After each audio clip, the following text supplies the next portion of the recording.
Hello and welcome to our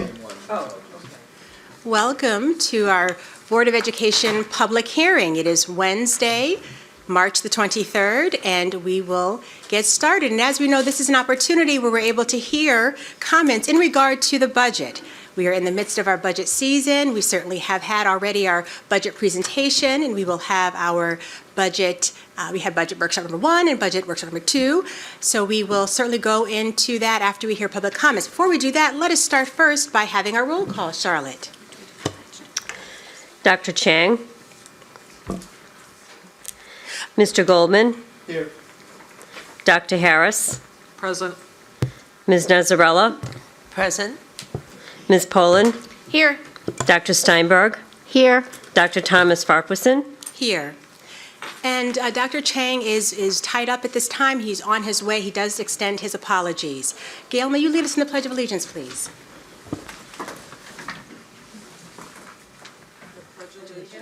To the flag of the United States of America, and to the republic for which it stands, one nation, under God, indivisible, with liberty and justice for all. Thank you so much. So as shared again, this is an opportunity to hear public comments, in regard to our budget. And so I have some names here. We'll begin with those on the list. We have Anita. I apologize, Anita. I'll just say A for the beginning of your last name. If you may please come to the podium and restate your name and your address, please. She stepped out. All right. So we'll go to the next name and return back to Anita. So, Addie, may you please come and restate your name and your address, please. Good evening. My name is Addie Lorden, and I'm at 561 Park Road in West Hartford. And I'm going to speak about the assessment response I got to my FOIA in relation to the budget. I had asked in my FOIA for the companies and how things were proctored, a list of the assessments and who was contracted and the contracts for them. So I received a reply, which I have sent to each member of the board, and a few things stood out.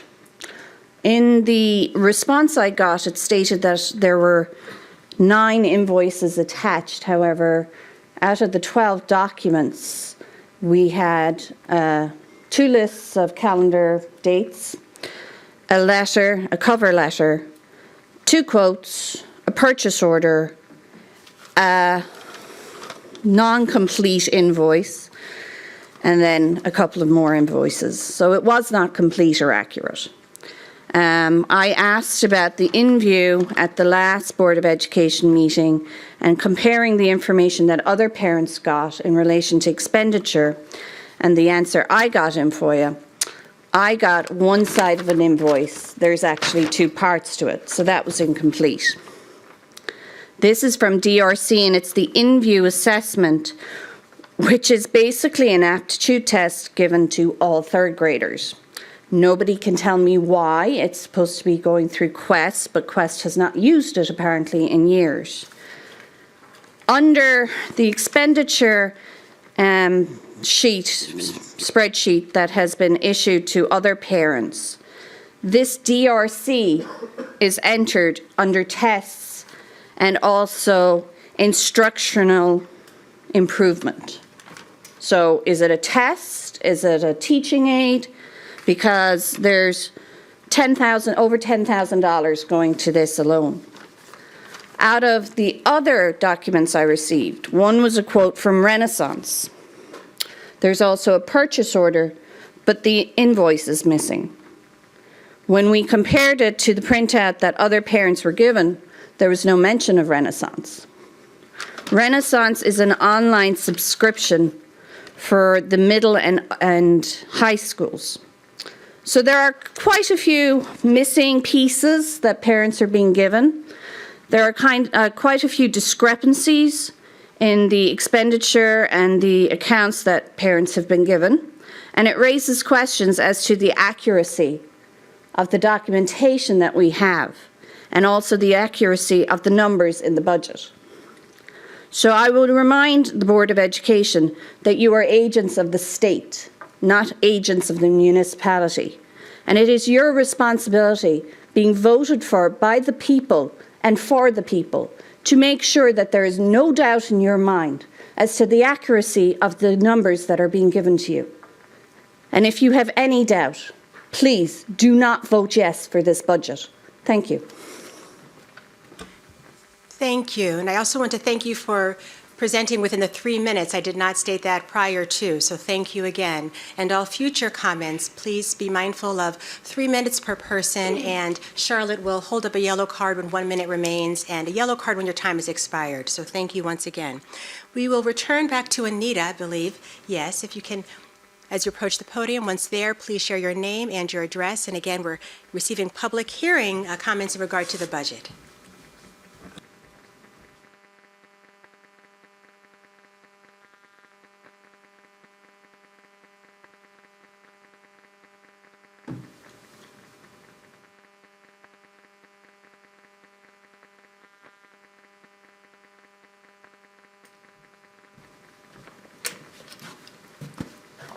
My name is Anita Raklian, and I live at 48 West Normandy Drive. So I gave you a packet of information. The first page on February 15th is the Freedom of Information Act, which you have already received, so that's not new for you.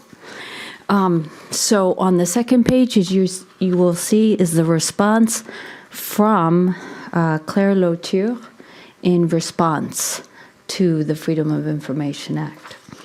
So my first, what I had asked for was, what is the expenditure for the changing of the names Warrior and Chieftain? Her response was, there was unable to identify any responsive records. So, first of all, I looked at Mr. Moore's proposed budget. It doesn't appear there. It would be an extraordinary item. The answer when one says is there's no responsive record, if you look, Conard alone is giving $100 for a competition. And I'm sorry, I'm speaking very slow, which means when you have a competition and you're offering, you have a type of contract. So the truth of the matter is there are some expenses known. The question is what else that hasn't been presented? And you will need to ask for that because we also in the public need to know what that truth is. The second part is, as you can tell, I asked for the expenditures, I asked for the contracts, and I asked for the titles for various things. I have given you at least one of the items. It's all journal entries. The majority of them don't have contracts. There is only an invoice, so if you see it's a whole page of it, there's an invoice. There are 2 invoices, there are 3 invoices, but what we don't see are contracts. And if you look at the second page, which is the back, it says kindergarten furniture. Furniture is what would be considered plant, property, and equipment. It is not. It is not what it was deemed to be.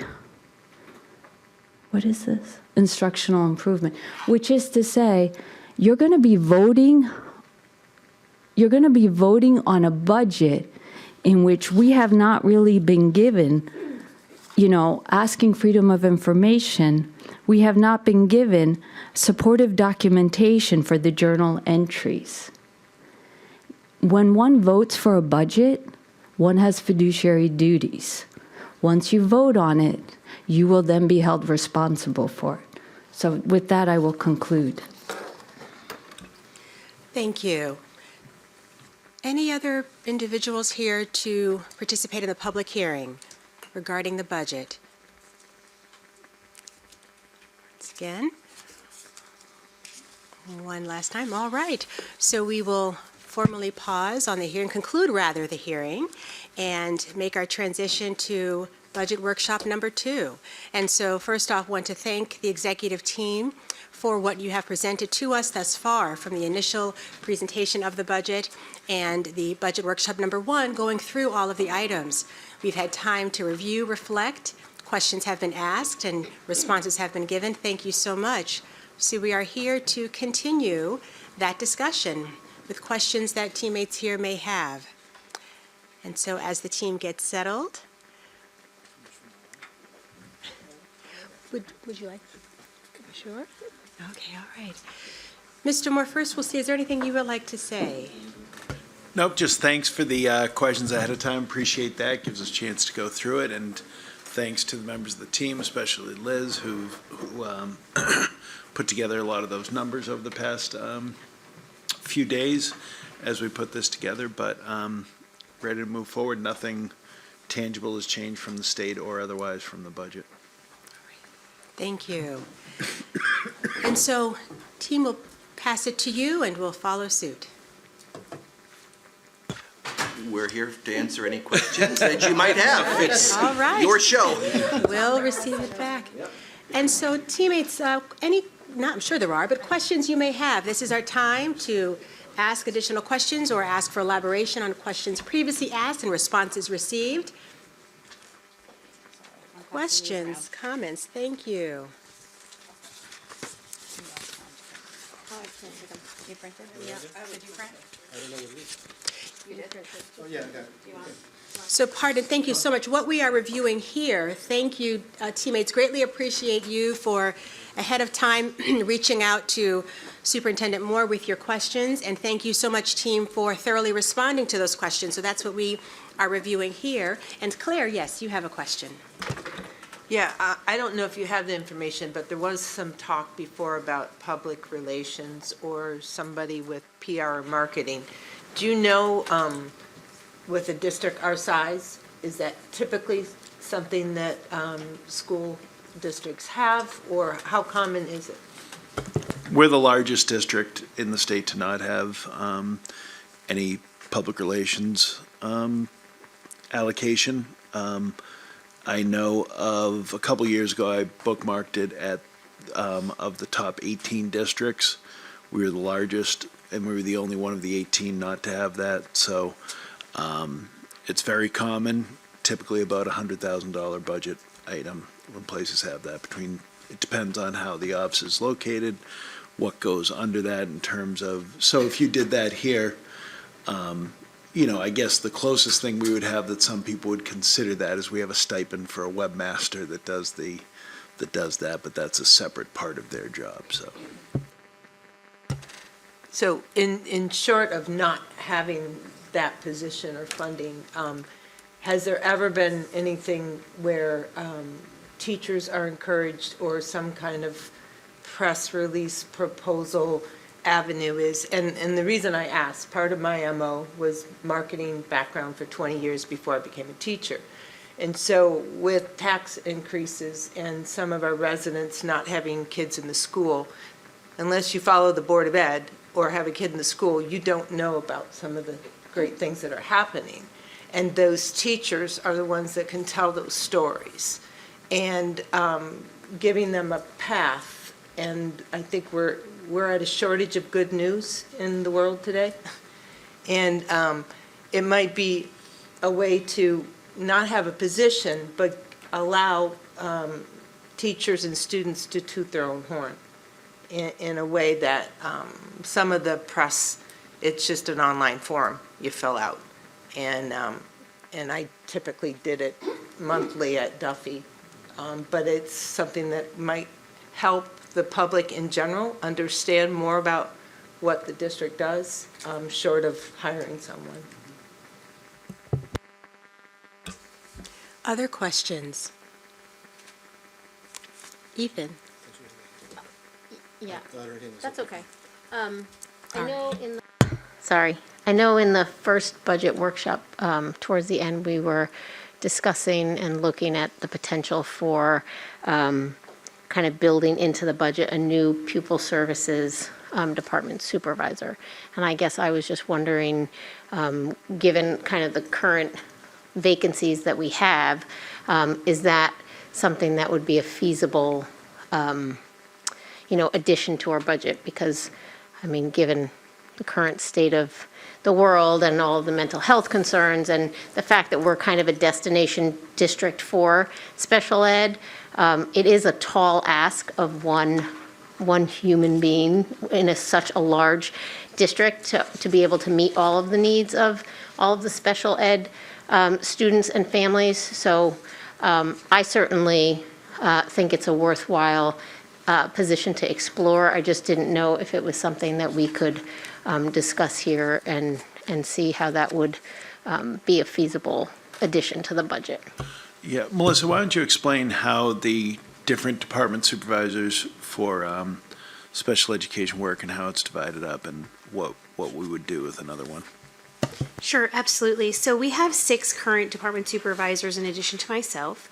They're allocated to buildings and they support our students that are out of district or at magnets in private schools. So we're responsible for all the students with individualized education plans. And as I said, that out of district number and our magnet students and our private school students are kind of a big lift. Something that's unique to kind of the way the rules work with those is that if a student attends a private school in our geographic town, IDEA covers what's called a private school service plan. So we're responsible for the implementation of the IDEA in the private schools if they attend here at a parochial school, for example, which means that they might actually be a resident in Berlin, but West Hartford Public Schools is responsible for implementing their plan, ensuring that we're meeting IDEA. I know you're kind of like, wait, that doesn't seem like it makes sense. It definitely puts towns that have a higher ratio of private and parochial schools in a different situation. There are some towns that obviously don't have any private schools, and therefore this is something they're not familiar with at all. Under IDEA, we also allocate proportionate share funds that we allocate towards stipends that go towards students being able to access the services that they would access under their individualized education plan. But in the role of the department supervisor, they're responsible for overseeing all the students' individualized education plans at their school sites and or out of district schools, for ensuring that they're reviewing all of the teachers and clinicians and related service providers, teacher evaluations, in conducting those evaluations, providing program development, professional development, and that can be across levels. It could be for a specific department within our department. So for example, one of our department supervisors oversees our clinical department, and she's responsible for professional development for our clinical department, bringing our clinical department together, reviewing policies, practices, procedures that would occur in that department. And then within pupil services, we have other related services departments like speech and language pathologists who have a different set of requirements for their licensure that we're looking at what are those provisions and needs that that department within our department has. So there are pupil services department supervisors oversee all that. They work with families to develop relationships, and at times if parents are exercising their parental rights, they might be sitting in PPTs with attorneys and advocates or filing due process and navigating the legal system. And so some changes that have occurred over the years, as you saw with our enrollment, that has definitely increased. And then the prevalence and the increased need, we have actually opened a number of new programs. And so as we've supported new program development and a wider range of programs, it's the needs for supervision and for us to continue to be able to monitor those plans, programs, and students within those programs has increased. So those are some pretty significant changes. Our out-of-district students are around 100 right now, and I think our magnets in private schools are probably around that number too. And one of the challenges with our out-of-district students is that given their high level of need, we're having PPTs more often. And currently the way we're structured, we have one of our department supervisors overseeing all of that.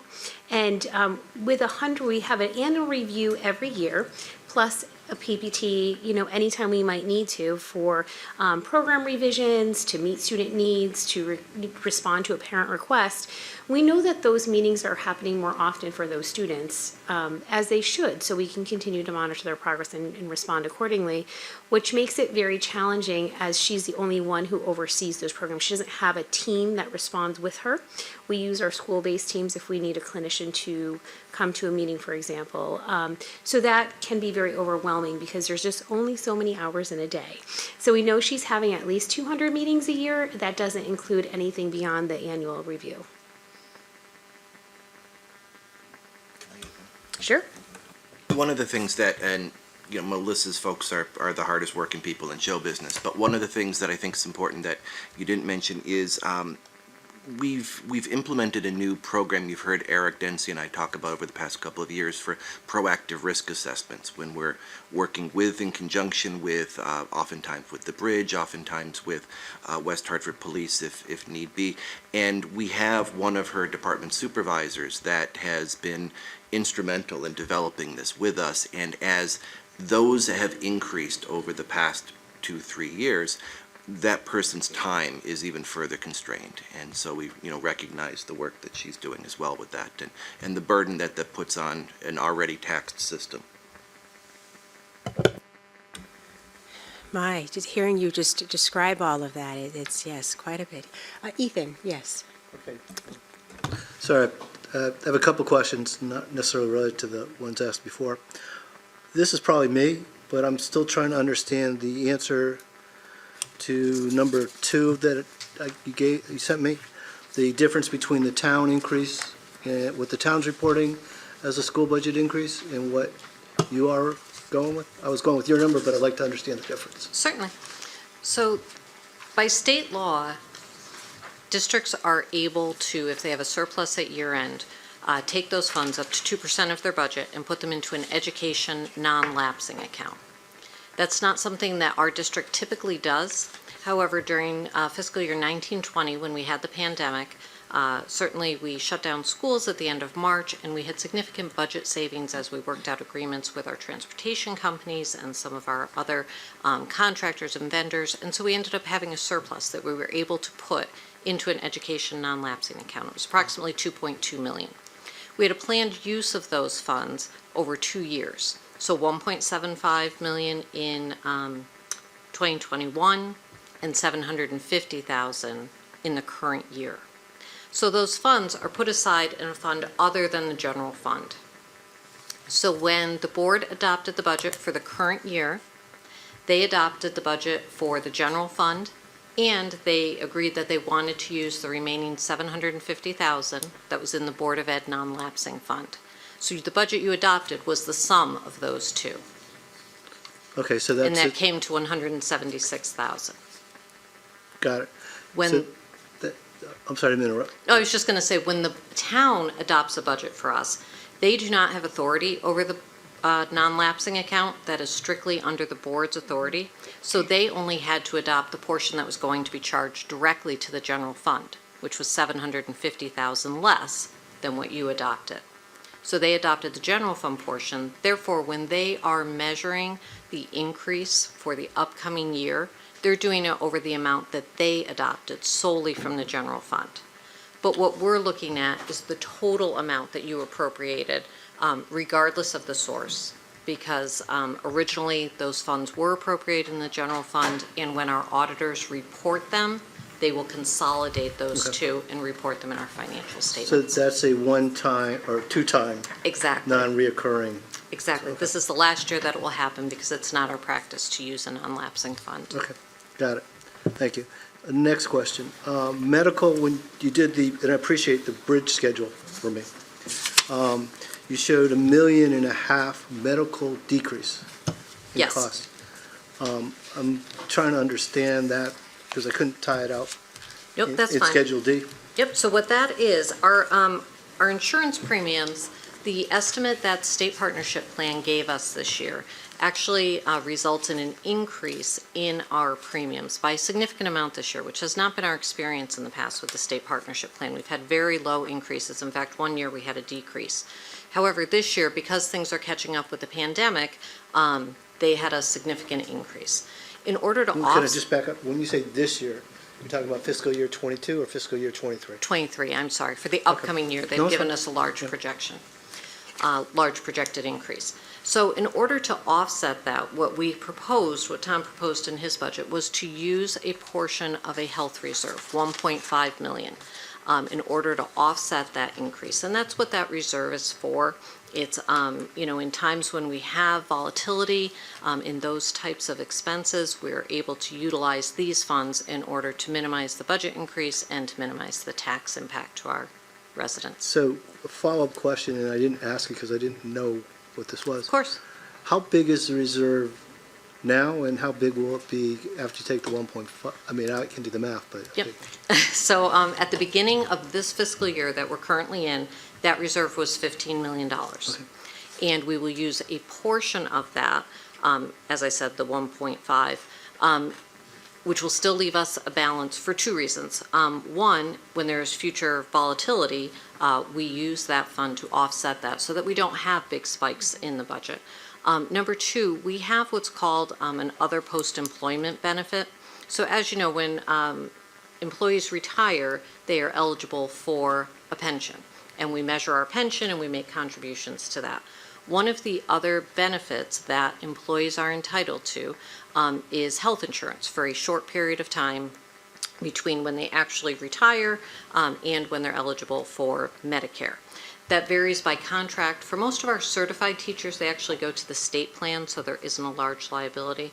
But we are required to measure that liability. Our actuaries do that every year. And while we're not required to fund it in full, and they don't measure it that way, we are required to make progress towards contributing what's called an actuarial determined employer contribution to those long-term OPEB benefits. And we are using that fund to phase in our contribution, again, to limit impacts to budget increases and therefore taxes. What do you generally try to target as a balance? We haven't really set a target balance, but what we've done is when we were looking at this, it makes sense to utilize that reserve over time.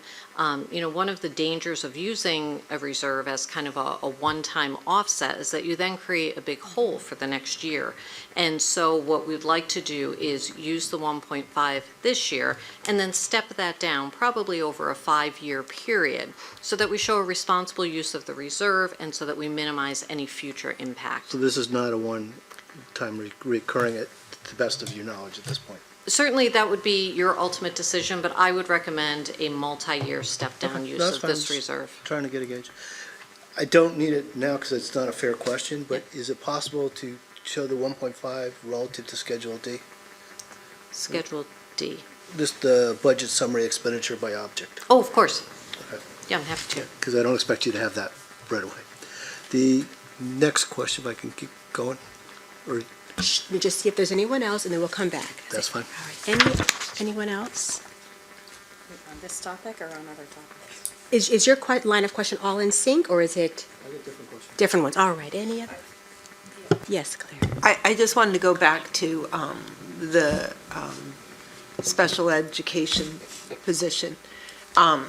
So in this position, you're dealing with different schools, different teams, different people, a lot of juggling. It's a whole different thing to manage, to have 2 schools or 3 schools that you deal with, this special ed team. So not only is that workload high, but the ability to respond to multiple districts at any time or multiple private schools. I didn't see anything, and I don't know if this is something you budget, but when you run into problems or lawsuits or things like this, is that something you budget for, or is that something you have in a reserve, or how does the district deal when there's legal challenges regarding special education? So we have a budget for legal fees, and that's included in our general support budget. And that budget covers both kind of ongoing ordinary legal fees, and then there's appropriation for any kind of additional work that would be needed that our attorneys would help us with in the course of a settlement. I think it's a good question, Claire, and it's one of those things that certainly the incentivization of court costs and the use of attorneys has certainly grown, and it's something that's not, like it's when somebody says, how much do you spend on special education? Well, you wouldn't necessarily say legal fees are from there, but it's a significant cost that goes along with it, which is hopefully why through other processes you can come to an agreement and operate in good faith. But there are cases that we've had that have gone all the way up to appeal to the Supreme Court. We've prevailed, but you're going to spend a couple $100,000 at the end of the day, at the end of a period of years, to make sure, because sometimes the programs you have to go through to defend, because fiscally, it makes sense in the end. But it is a significant cost. Well, and to that point, the more you give an employee to juggle, the more balls can drop because of the workload. And those mistakes in PPTs with parents and that, I mean, it can get risky.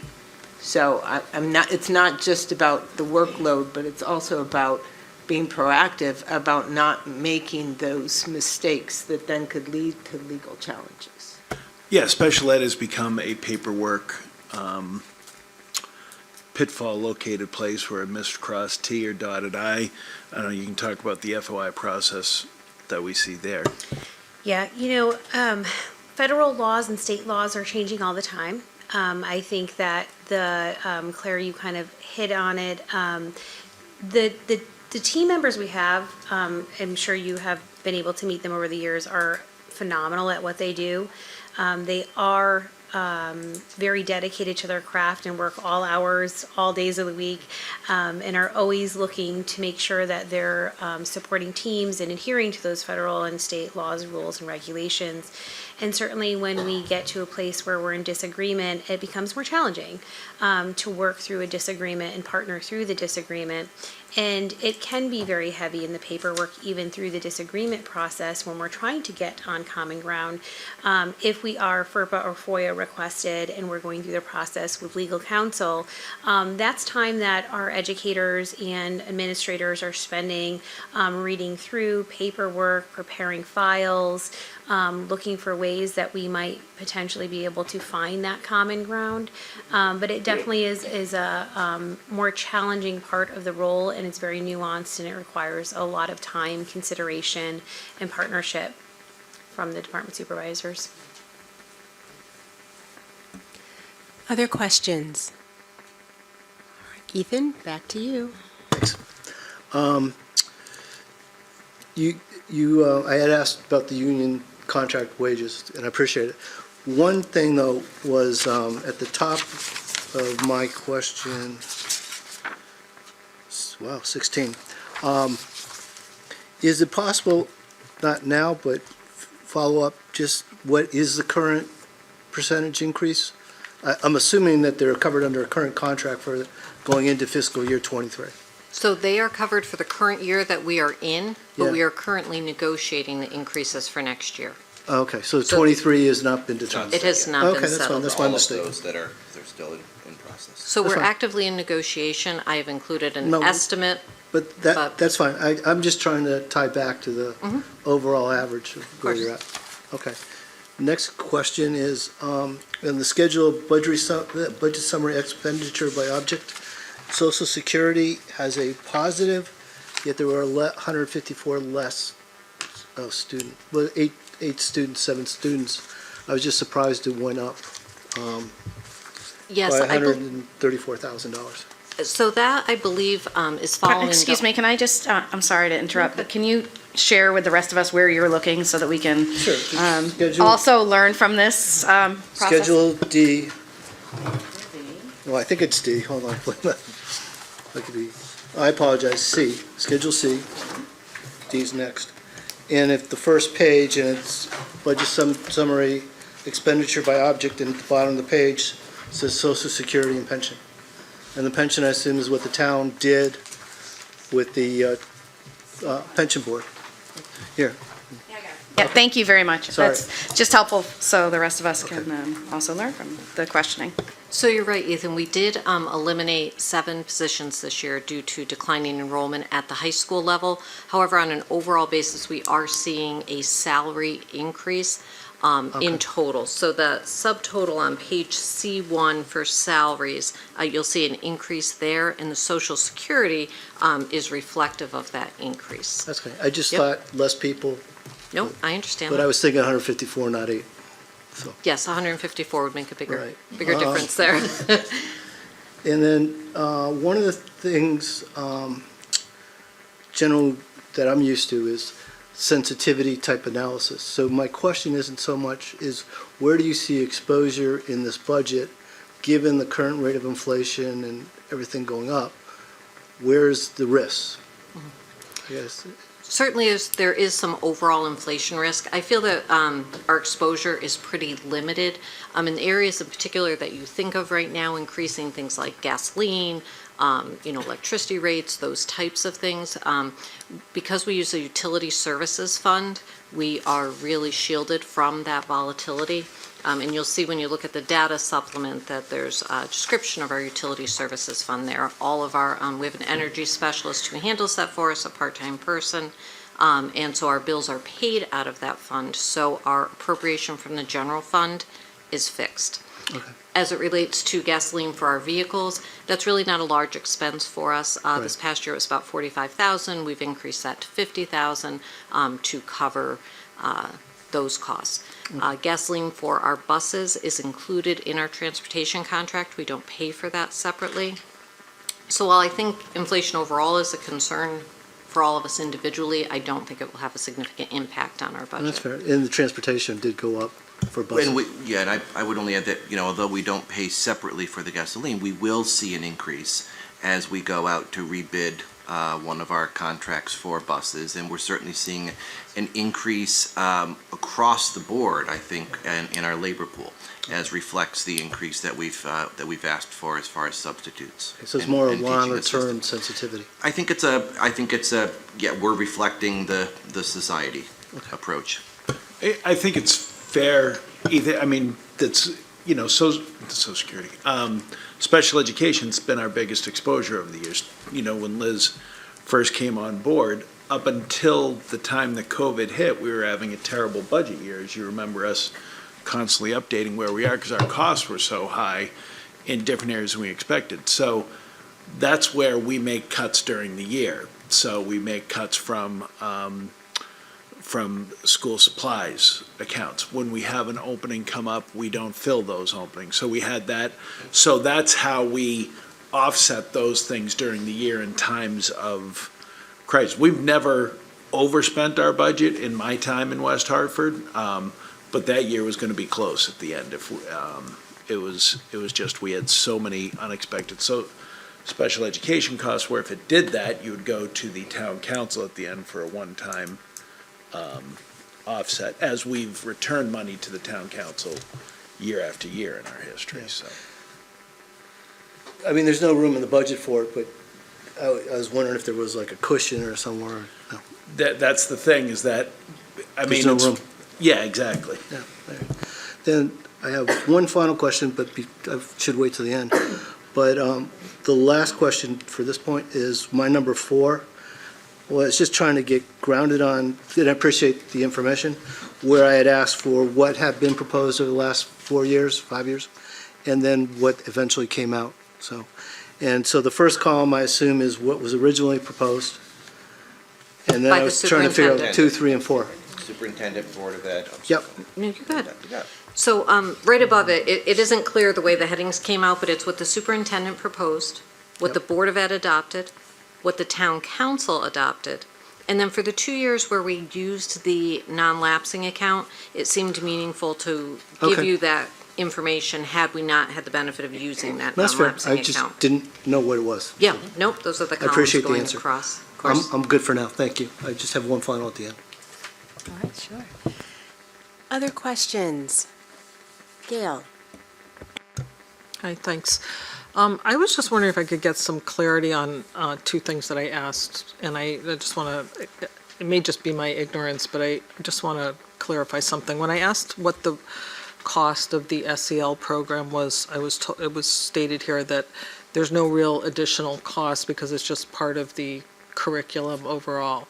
But when we had the ESSER funds, a fairly significant amount of money was allocated to the SEL program, if I'm correct. So can you just clarify how that would work if there's really no additional cost to the SEL, but then we are allocating ESSER funds to the SEL program? I'll start if I may, Gail. So in terms of your question and in terms of the partial response of no associated costs, that's, I assume, I'm interpreting your question from a resource allocation and what's being proposed for this current year's budget. So while it is true over the last really several years, we've done resource allocation that have helped to support updating whether it be classroom textbooks or things of this nature, read alouds at our elementaries and so on and so forth. We have no proposed funds for that, or certainly if we were in need of something, it might be at a particular building, in a particular classroom. I mean, the costs would be nominal. So there are no costs associated with those resources. And then ongoing professional learning is just part of our existing budget. I wouldn't say it necessarily gets parsed out under SEL, but the bulk of our professional learning, if it's not happening in-house at no cost to us through our Wednesday CSI early release program, we do make use of federal grant funds separate from your budget, Title II specifically, which is designed entirely to support teacher professional development. So if we're sending a teacher to a conference, whether it be on SEL or advanced placement or new laws in special education, generally speaking, we're going to be using Title II funds to help support that. Title II funds are ESSER funds? No, Title II is a separate federal grant. Oh. That is a recurring grant that we participate in each year, and the monies are allocated to us with a 2-year lifespan. Part of this is the semantics over what do you consider SEL. So social emotional learning. So when we talk about ESSER funds going towards SEL, when we've increased social workers, that's under SEL. When we've increased counseling, that's under SEL. Some people would want it to just be this box, but like anything, like science, like history, like all these areas, so much is so interwoven and shared. So the trauma specialist that we've had at the high school is under SEL. But would we budget it under SEL? We wouldn't, because that's not how we work the budget. So that's where the discrepancy would come from. I don't know if there's anything you want to add to that, Liz, about that with ESSER. No, I think that's a good point. We certainly have added positions, as Tom said, to deal with student mental health issues and all of that. And I'm happy to quantify that if that's what the question was. I think I interpreted it a little differently. No, it just was confusing to me because there was no additional funds to SEL, but then there are ESSER funds that are going towards SEL. But I think what Tom says makes sense. Perfect. I just had one other clarification on my questions. I had asked if the grant for the new 2 new pre-K programs entirely covered those programs. So you gave me a number there, but there's a grant of $150,000. Does that cover the entire? No. So we received 2 grants for Smart Start. The first one, and it's confusing because they both happen to be $150,000. The first one was for capital, and that did cover all of the costs to kind of set up the rooms, get all the curriculum, et cetera. We also received $150,000, $75,000 per classroom, and that does not cover all of the operational expenses. So each classroom has a teacher and a paraprofessional, so their salaries and benefits exceed the $75,000. Okay. Thank you. And we are paying for those out of the ESSER grant. We took on those classrooms in order to make sure we really were addressing student learning, students who hadn't had the opportunity perhaps to attend pre-K because of COVID, and so it met the criteria of the ESSER grant. So the only additional costs here are the teacher and the paraprofessional? Exactly, a portion of those. Okay, thank you. Deb. I have a follow-up directly related to that, so is it okay if I jump in? Yes. I'm not going to ask all my questions, but so given the tuition that we also collect, would you say that the preschool classrooms earn us money or cost us money or are cost neutral at this point? I would say they're relatively cost neutral. We certainly don't make money on them. They're staffed at a higher level than a typical classroom because of the age of the students. But I think that when we look at the grant funding that we receive, the tuition we collect, which is on a sliding scale based upon income, we cover the majority of our costs. Now, if the grant money dries up, Smart Start grants, which will over time, then it's like schools. We lose money, you know, I mean, if you look at it that way. So are there additional Smart Start dollars available right now? Or is that not still There's no open? grant that's been proposed right No now, new- anything out there. No, Okay. I would say of any district, I don't think there's any that's gotten more Smart Start or gone forward with more than we have. Okay, So. thank you. Sure, Claire. So, with special ed, there is no tuition, correct? Or special ed, For the Full- ELC? yeah, for There's ELC. we call it a materials fee, it's just a nominal amount. Okay, and so that's for the mainstream peers? Yes. Okay. If in the next year or two, there is universal pre-K, is that a whole new budget item? Is that expected to be federally funded? How do we address that? It would be a massive budget item, when you look at, because it would be a capital budget item also. So the Smart Start grant, as you talk about what we have in there, the amount of work we have to do to transform a classroom into a pre-K room, because the standards are different, the lighting requirement is different, the ventilation, the bathroom requirements are all different. So, always been a goal, as we've talked about, to have universal pre-K in West Hartford. I think that should be a goal. But when we look at the space available, even when you go through, we don't have the space available that would be available for pre-K, because when you look at what's available, some of what's available is on the second floor. That doesn't work, and moving doesn't necessarily work.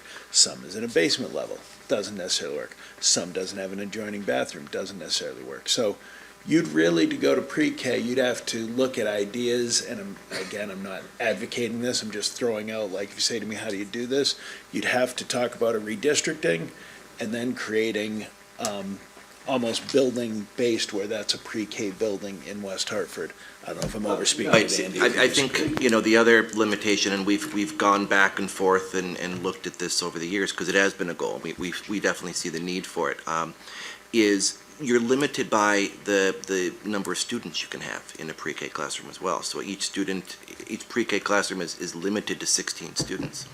And so when you then factor all that in, Liz just did the quick and dirty, figuring there's 600 students entering kindergarten on a regular basis for us, we're talking 39 new classrooms that we would have to add in order to cover all of that from a pre-K standpoint. Not to mention that there's pre-K 3 and pre-K 4. And so again, it's certainly a need, and we see it as a need. I think everyone in the state sees it as a need, and we certainly see the benefits of the program that we have and the programs that are available. It's just an issue of space and of cost. Okay, thank you.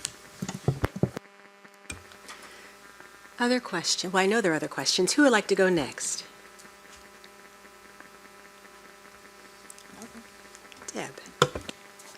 I just have a couple of questions around the libraries at the high school.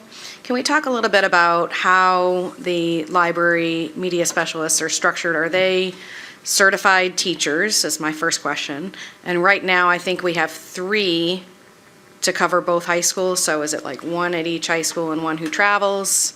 So just a little, and then also, Part C is, what are some of the responsibilities that they handle, and does it differ at the high school level versus middle school versus elementary school? Certainly. I'll try to answer that, Deb. So first question, they are definitely certified. There is a state certification. They're certified library media specialists. They do fall under our teacher contract, and recognized by the state as that as well in terms of teacher retirement board. So they're part of that union, but it's an entirely separate certification. It's an entirely separate skill set, so they're not plug and play with, classroom teachers in any way, shape, or form.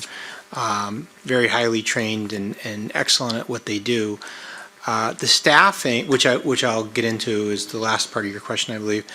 The staffing is that we do have at least 1 full-time library media specialist at all of our schools. So we have 1 at each of our elementary schools, We have one at each of our middle schools, and traditionally we've had two at our high schools just based on their size. And being able to talk about that in a moment in terms of their roles. At the elementary library media program, aside from what you can imagine in terms of running the physical library itself, which is probably, you know, the easiest thing that people think of when they think of libraries, typically through their adult lens, you know, being available for the book checkout, being available and curating the collections to include, you know, annual reviews, to include setting out books and finding books for classroom teachers as they apply to whether they be monthly themes or specific themes that are happening within instruction, taking care of maker spaces, all of those kind of just things that happen in the library. In addition to that, a big part of their job is to provide classroom instruction and technology instruction. So at the elementary school, this is typically delivered on the average 1 hour weekly blocks, whether it's a full hour all by itself or it's 2 half hours, can vary from school to school. And generally that's broken into a technology time where they're providing direct instruction for our smallest kids and just, you know, graduate that up over the years.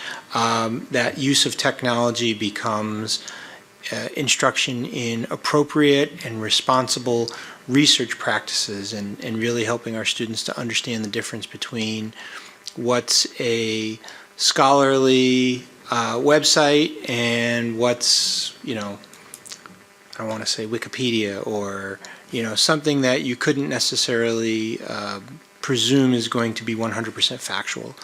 And that, you know, that level of instruction progresses up as the students move from K to 12.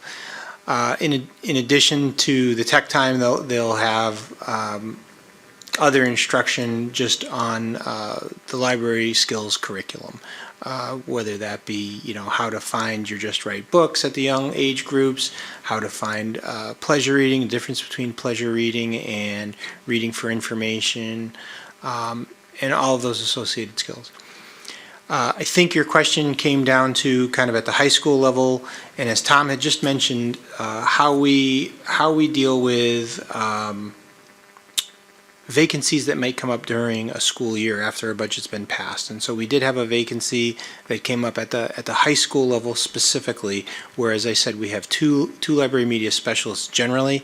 That's based on school size, the number of students that frequent the library, the ability to staff the library, and conduct classes at the same time, as well as give people their contracted lunch and prep and things like that. We had a vacancy, so at one of the high schools, we chose not to fill that position in order to achieve the cost savings in the current year budget, but maintain the position in the budget. And we backfilled to support that high school with a paraprofessional. That is not uncommon to have paraprofessional support. We very specifically rely on it, especially at our larger elementary schools where we only have the benefit of one LMS. Thank you. That's really helpful, and particularly I like to hear about the media literacy component, which I think is very needed. And so I think I might have missed, though, at the high school level, they're not taking individual classes in the way that they do at the elementary level, right? A slightly different model. What happens there generally, and I see Tom wants to jump in as well, as a former history teacher, I'm sure, you'll have classes that teachers that will bring their classes down into the library. It's an easy hit for guaranteed research assignments that happen within, say, our social studies curriculum. It's often an easy hit within our English language arts, but you'll have opportunities where science or even mathematics will at times come down and bring their classrooms to a library in order to, typically at that point, it's educational technology, it's helping them out with research and or presentation skills, it's blending in some of those skills within a larger educational technology curriculum. And as we, certainly at the elementary level, as we begin to look more at the computer science, our LMSs at those levels will be critical, whereas at the middle school and the high school, a lot of that curriculum is already kind of packaged around existing coursework that students sign up for. I think it's fair to say, the library has shifted how people use the library from when we all went to a library, and I think that's something we'd all like to see. I think that when we talk about our mastery experience, we'd like the library to be more of the classroom for that when kids are doing that work. During COVID, there has been an effort to, separate things out at the library.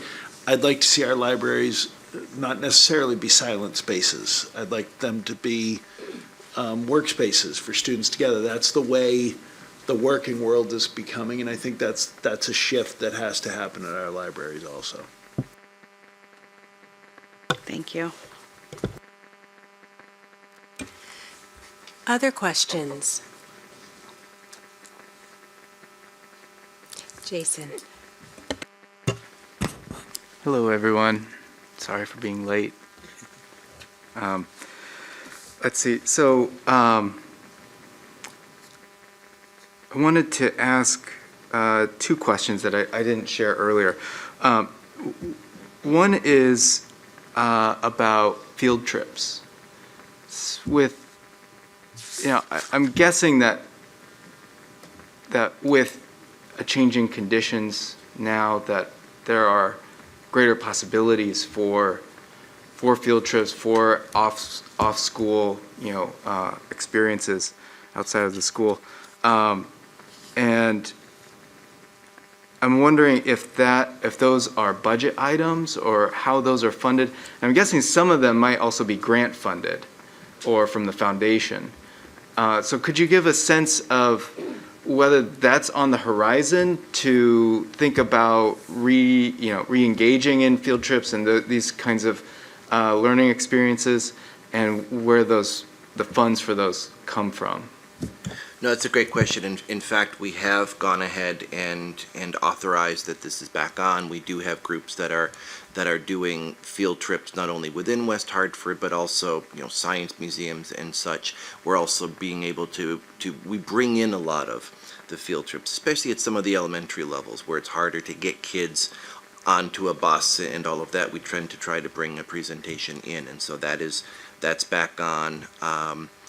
The funding for a lot of that comes from the allocation that the principals have through Paul's office, through different enrichment activities, in addition to the various grants, not only the foundation grants, but also some of the specialized title grants that are in place for that. And lower socioeconomic settings, typically there's a higher allocation in a principal's allocation so that they can offset that. We never want a child in an awkward position with a field trip. It's not the old days of you haven't paid yet. We very sensitive to that. We also are in debt, and I'm sure all the principals would agree that the PTOs are a wonderful resource for that as well, and providing opportunities for students and providing opportunities for teachers to really branch out in curriculum. Yeah, okay, that's great. I was really jealous that my kids got to see Birds of Prey in person. I really wanted to be there for that. Yes. So I'm really glad that these are happening again and that the funding for them is in the right place. Sort of along that line, I also wanted to ask about other federal grants that the district might be eligible for if there were particular pedagogies being used. Say, for instance, I'm not sure if they exist, but if there's, say, federal grants for teaching computer science, right? Would we be eligible for grants such as that if we had arranged something or to initiate a project or have some sort of direction that could bring the district into eligibility? Sure. So I'll start with an answer, and then others can jump in if I have some things I miss or other good points. So a lot of the big federal grants, we're already a component of. There are several grants that are recurring, starting with Title I, which supports our Title I schools, and those funds can be allocated realistically, you're looking, the majority of those funds, looking at how we support math and literacy and STEM education, so computer science could be a part. The Title II I was mentioning earlier this evening is a big professional development grant, and we have used the Title II fund to help support different pieces. I don't know if computer science was an interest area for you or just a specific example, but if I pick up on that example, definitely we've had training, whether it be advanced placement training in computer science, or there have been some local offerings on cryptography that as we branched into developing a course around that, we sent some of our teachers to that. We were able to bring in speakers, as Andy just mentioned. Sometimes we bring speakers in, whether it be for field trips. We also do the same for professional learning. So we've done that. There's a Title III grant that supports our English language learners.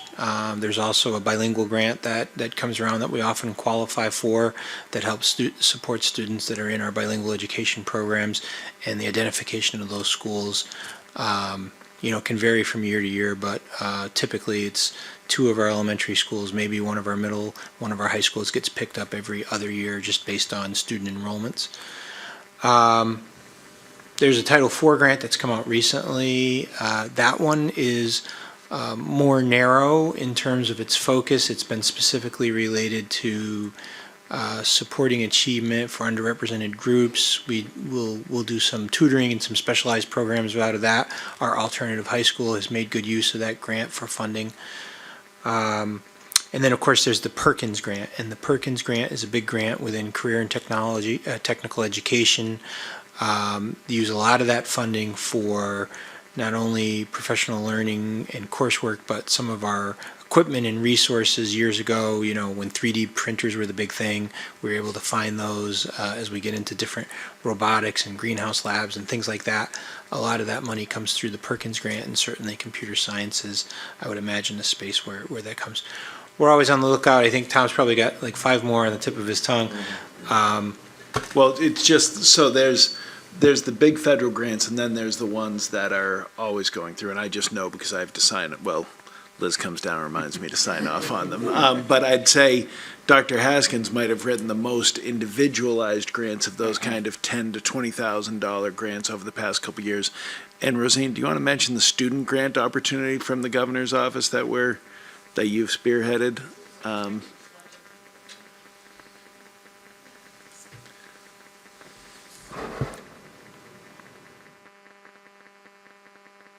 Yeah, our office is always on the lookout for funding opportunities because we're really trying to engage students more and just finding opportunities for them to access and just kind of showcase all of their talents and interests. So the most recent grant opportunity is the Connecticut Student Voice for Change, which was a campaign that invited students to have a seat at the table in kind of some of these budget decisions, deciding what they feel their schools need for them to be able to thrive and, be more of an equitable school setting and environment.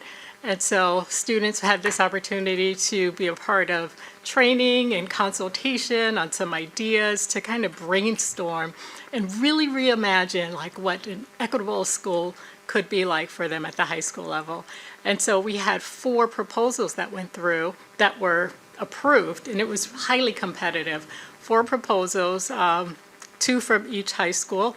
And so now those students, and these were student groups, they brought themselves together, organized themselves, reached out to, state officials for some guidance, for understanding, to do some research about the state of funding for Connecticut schools.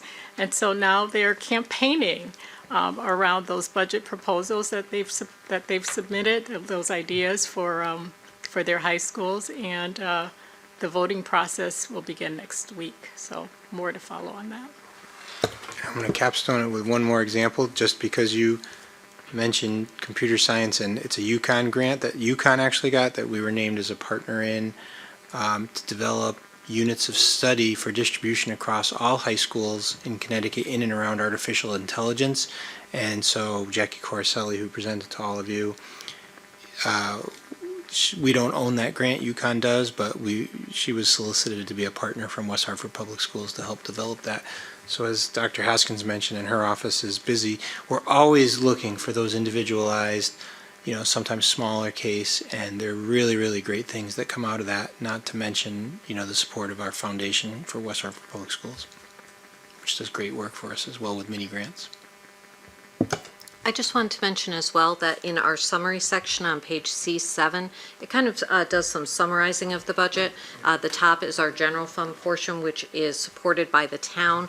But then under that are kind of some of the major grants that Paul just described. So if you wanted to see some dollars associated with those, you could. And then on the next few pages, starting with C8, it gives a little narrative to explain some of these larger grants. And then actually in our other funds section, which is section G, it talks about, if we have employees or personnel who are supported by these grants. So just some additional information for you there. Yeah, thank you. These are sort of familiar from some of the other board packets, and this is a good reminder. Thank you. I really, want to thank you all for the work that you do in applying for the grants, and that this money is, so valued, and the programs do such important work. And, the question was kind of about that, like sensitivity to where pockets of funding might be, and, based on need, how that is guiding your decisions, and really appreciate the sensitivity to those conditions, and always on the lookout for those. Thank you. Other questions? Claire? So these project grants, foundation grants, just back to my PR pitch, these are perfect opportunities to teach the kids how to share out their success. I don't know if someone monitors that from the board or from the district office, but those are great stories to tell. And again, that helps people in the community who are paying taxes to understand that it's not the school they used to go to, that school's different. Those are also experiences that last, memories that last for a lifetime, that help individuals get jobs, that are a unique story to tell. So I like that you guys support that, and there are so many out there. There's just, when I would go for a grant, if I got turned down, I'd take the same idea and find another avenue. And, the third try sometimes works. So I think it's great to encourage that. When there are cuts, and this is another topic, but when there are cuts in school supplies, is there any kind of policy or any kind of parameters that you put on teachers to stop them from spending out of pocket? And I know that from experience, there are teachers that go way out of pocket. And when you cut office supplies, that often is where teachers will start spending.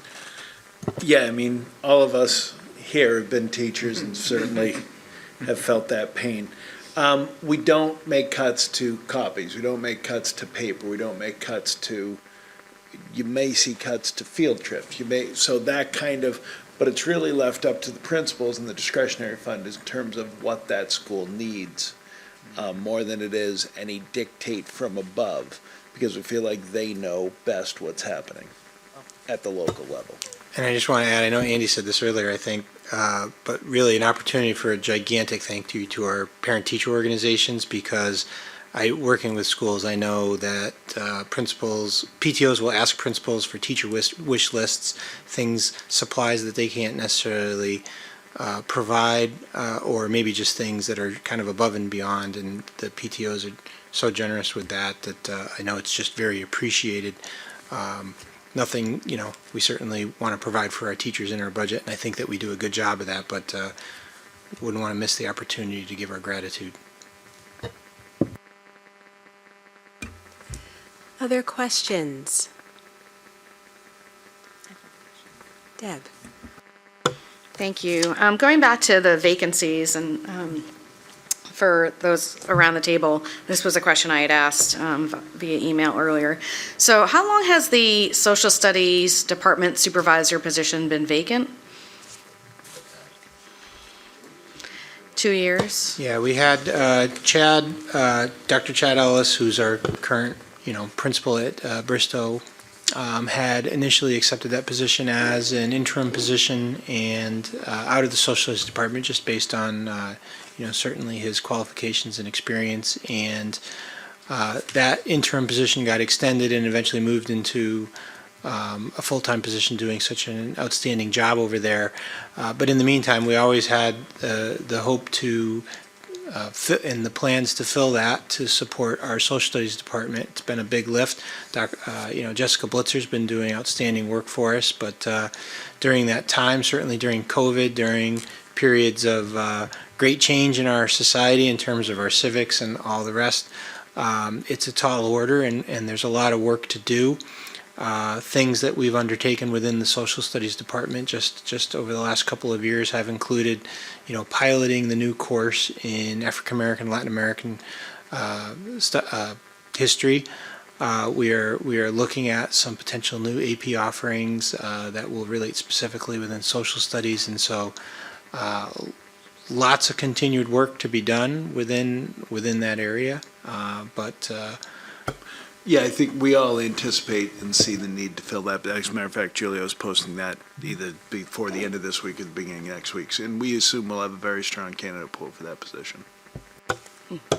Yeah, just so you know, we are excited to get those positions posted. I've had people already reaching out to me as they saw the first round of the budget proposed and saw that these positions were in there, and folks from other districts, because they're hearing of the work that we're doing and they know that we're not just talking, we're doing. And so they're very eager to join our team. So we are excited to see the applicant pool that we get and expect it to be very rich. Great, thank you. So we've had an interim in the interim, no? No acting person? Who's been supervising this department? Well, Jessica Ritter's been overseeing, Jessica Blitzer has been overseeing. We didn't bring in an attorney. We're not paying for Jessica Ritter to do it. Jessica Blitzer has been overseeing the department as the social studies department supervisor. And so for observations and teacher evaluation in the department, the assistant principals have picked up that portion of the load. Thank you. Other questions? You all think I'm at a tennis match, don't you? Yes, Jason. All right, thank you, Lorna. Let's see. So I had asked in my email question about the town's declaration of racism being a public health crisis. And, over the course of the last, I guess since I've been on the board, we've speculated on what it would look like to have more healthcare access via the schools. And I really appreciated the layout here of that there's vision screenings, K through 1, 3 through 5, and 9. Hearing, K through 1, 3 through 5. Scoliosis, and MD. So I'm wondering, what does it look like to have greater access to, say, dental, screenings, or to have that on site? Is that even something that's like desirable for the schools to take on, or is this more really like a town or or a healthcare system issue? In part because thinking about families in need and who might not have access, which could lead to loss of school time. If children are sick or they're not getting the care that they need. And so in part, there does feel like a rationale for that access to there to be a pathway of access via the schools because of the disparities and the consequences of those disparities. I want to answer philosophically first, and then Andy knows more about some of the mechanics with mobile centers. But this is something I wrestle with all the time. You hit on it a little bit, and that is, what is the role of our schools in America, and how much can we do? And we saw it during, I'm not saying this for me or anybody at this table. We want all of our kids, and we'll roll up our sleeves, whether it's we have to get a shelter set up at Conard, or during COVID, we need to get computers out and food out, and Rosina's organizing family deliveries and dropping them off at people's houses herself. It's not about that question, it's about the philosophical question about what can America's schools do and what should America's schools be responsible for, and thus, at a small level, West Hartford's. Because we've seen us take on lunches, agreed. Breakfasts, okay. And now more and more places with dinner. And that brings up the question of what responsibility does the school principal and the leadership have at that point? Does that day end? We see it with mental health, as we've talked about, where there never was. I mean, in my career, there was never groups for things like divorce, because that was considered not a school setting issue. But of course, it has an impact on learning. Just as everything you've just said exactly has an impact on learning. Good health, even simple hygiene, but dental work, eye care. But are we the vehicle? Where do we fit in society? Because there's elements sometimes, Chip Ward used to say to me, we're not good at doing that. We shouldn't do that. Like the idea of daycare, even like after school care. Like people always want the schools to run. I always say, yeah, we're not good at that. We're too expensive. Because with what we have to pay and who we have to hire and the regulations, we're not the ones, we're just not good at that because it's too expensive if we do it. And then the question becomes philosophically, those kind of societal questions. Is it a town function? Is it a school function? So I'm willing to say, I think everybody here is willing to say we would take it on, but we'd have to have a whole other component of what we do then. There'd have to be a whole health component with people that direct it, with another director here that would look at that kind of component. And Andy, you can talk about it. You're absolutely right. I mean, we've talked about this for years and years. In fact, we looked at it when we were kicking around initial components for the Charter Oak redesign almost 10 years ago. And should there be, if it's going to be anywhere, should there be a community health clinic there or a dental access? And it comes down to, as Tom said, it comes down to, aside from the philosophical of what we should and shouldn't do, it comes down to space, and it comes down to the ongoing complications of personnel, of funding. As we included in the response there's a whole separate Department of Public Health website and guidance and department now that addresses site-based health clinics. And a lot of places are doing that through mobile labs in conjunction with healthcare providers and opportunities like that. And we can certainly look at that.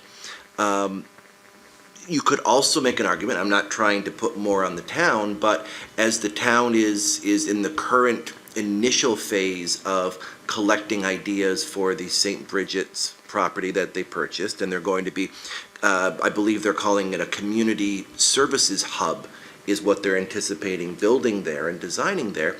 You could make an argument that that would be a logical location for a resource like that, in that it's a centrally located area. It's hard for us to figure out, and I can certainly do a little more contacts with the Department of Public Health if you're interested, to figure out exactly what that impact would be for us budget-wise, because it would have to be a mobile access, and then it comes down to logistics. It's a lot of, I mean, it's, as you know, it's not inexpensive. So. Can I share what we are doing? Sure. So COVID has required us to really stretch our reach and really have a heightened alertness and awareness about inequities in health and resources.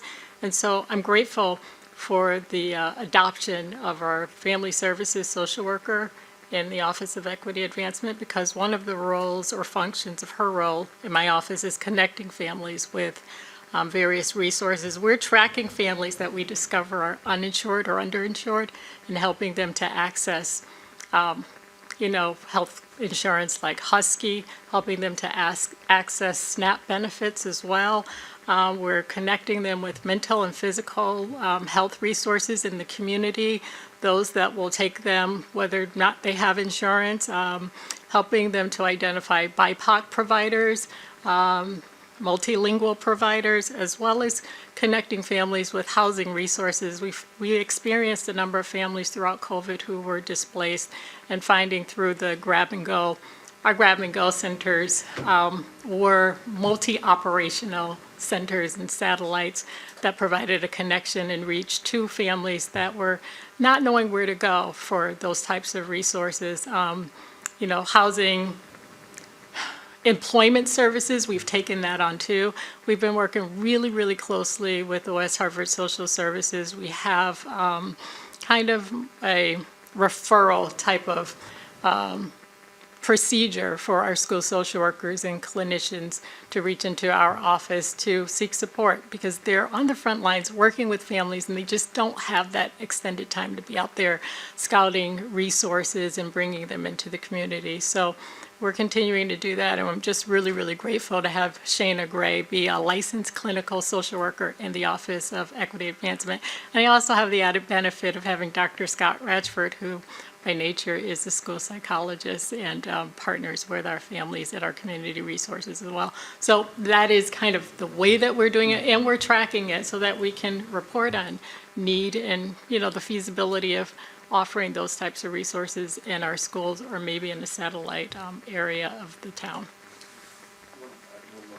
Piece I just thought of that we should also include, because it is directly to the idea of healthcare, is we've developed over the years a very good relationship with Hartford Healthcare, who provides not only our medical advisor but also our athletic training staff, and all of that comes with that. And they can always be relied upon if we have a family that may be new to the district, that's recently enrolled, may not have may not have the resources to do so in order to be able to start school on time.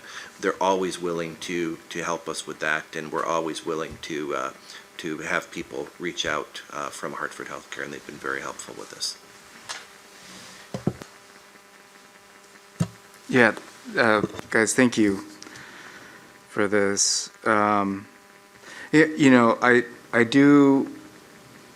I respect the point of, could we do this well?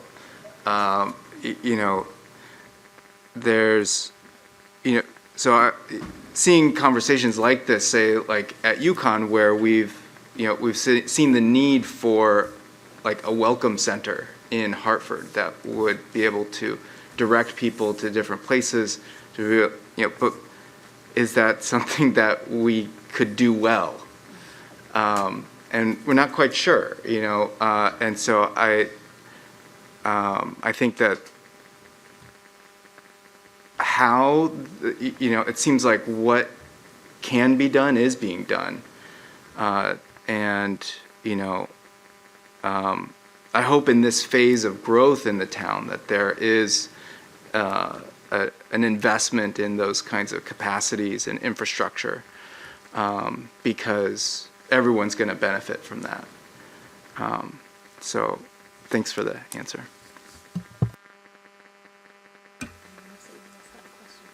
Yeah, can I just make one comment? Pardon me. Yes. If I may just I appreciate the comment and appreciate the responses. And I was just thinking as the response was given and recognizing what can be done is being done, but it also just highlights the role that we play in terms of many times being the eyes, the ears, and the ones to see and call things out for the first time, in that, children spend more hours in school during the week than they may at home, wake hours, that is. And so appreciate the vigilance in being attentive to those needs and those wants. And we certainly know that now compared to some years ago, there is a heightened awareness of learning going beyond just the books, that it is certainly the social, the emotional, the mental, the physical, all of that. And I believe even now, with session that's going on, legislatively speaking, there's a proposed Senate bill, I believe, that is specifically looking at mental health concerns and how to define that and how to address that. So again, just appreciate the attentiveness to how we meet the needs of our young people and how it's defined quite broadly. Yes, sorry. So that's a perfect segue. Thank you, Lorna. I guess with regard to, as someone who kind of oversees outpatient services at IOL, which is part of HHC, I mean, I guess I would like to, I don't know if it's something that we can put on the agenda, if it's something that we can discuss like offline, but I really feel like in terms of access to care for mental health, as Lorna said, our kids spend 6 to 7 hours a day in school, which makes access to care difficult because then, you know, when we're looking at our outpatient clinic, we have to increase our hours because families don't want to pull their kids from school, right? So between 3 and 7, 8, 9 o'clock, that's when kids are available. So, I mean, I've been doing a lot of thinking and looking at the legislation, and, you know, a big push within the legislation in terms of mental health is looking at these school-based health centers because that's where kids are and that's where they're available. I mean, I would just love to have some kind of discussion about that because I can tell you, I mean, we have some districts that work with us, like setting up a Zoom in the guidance counselor's office, but I just wonder if we could do some really good preventative work, having kids have access to those services during their school day without having to interrupt or leave or come back. And I just, given the mental health crisis that we're currently facing, I don't know. I think, you know, every child is a student. So when I think about where do they spend most of their time, it is at school. And I totally respect the idea, Tom, about like we're straddling that line of like, this is school, this is outside of school. But I just looking at the world right now through the eyes of children and adolescents and mental health issues, I really just feel like this is an opportune time for us to really do right by them and asking families to pull their kids out of school when we could figure out a way to make those resources available to them to serve as, to allow them to continue with their school day and maybe take a study hall to go and get the support that they need. I just think this is like a moment for us, and it's an opportunity. And that's what we try to do with the bridge, and you've seen our contract continues to increase with the bridge, with them coming in, and especially with lunch bunches and things like that with kids. But that's the thing, I don't disagree with you. I mean, the moral imperative compels us. It's a question of the time. Yep. What are they missing during that time? If we have 2 kids, well then it's just I'm not saying it's impossible, it's just difficult. And it goes to, you know, Claire, your question about what teachers are spending. I agree with that, but the truth is, like, that's something teachers talk about, and it's $100 here, $200 there, which I'm not minimizing that cost. It's the time, though. We have principals in the audience that are dedicated people that on a Friday afternoon you get a DCF call. Well, if they're not staying with the child, then we have to call a police officer because what else? We don't have a choice. And teachers do the same. A Saturday afternoon wellness call that the principal gets, and all of a sudden you and a social worker are going to a hospital, or I mean, that time value for our staff and the emotional pull on our staff from those kind of things, from teachers, social workers, clinicians, that's the kind of cost that I worry about the most at this point. Because you're right, it is continuous and it's constant, and each one of them can tell you a story from this week, you know, as you know better than anyone. If I can just add, and I think, as Tom mentioned, one of the things that we have tried to do and recognize that need is to do more pushing in to the school. And we've talked a little bit, and we can revisit at the end of the year and let you know how it's going as far as that goes. But we've talked about bringing the bridge staff into Conard during the day and all of that. One of the constraints we're also finding is their staffing. I mean, as you know, there is not a lot of vacant clinical positions out there, and we're limited by that aspect as well. Other questions, comments? Claire? Yeah, I really appreciate the list that I was given of the breakdown of our 17% of our school population that is learning disabled or has disabilities. I'm just wondering, on this list, you mentioned 100 out of district and 100 or so magnet kids. Is that part of that 1,600? Yes, this number is inclusive of our out-of-district magnets and private school students. Okay. And then I'm assuming that each child had to be labeled under their most predominant disability. Correct. So your number of 230 kids receiving speech we're talking more like, 1,000, because really, any one of these disabilities has speech as a component. That is absolutely correct. Yep, the number 237 represents students with a primary disability of speech. That does not represent the number of students that are receiving speech services, which is exponentially higher. Yeah, and I'm assuming that 237 is more your pre-K, your kindergarten, your beginning speakers that,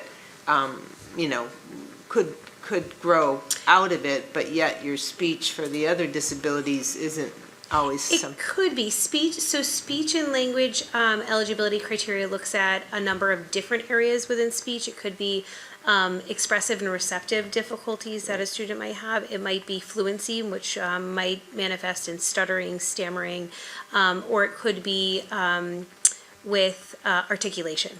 So different components within the realm of speech.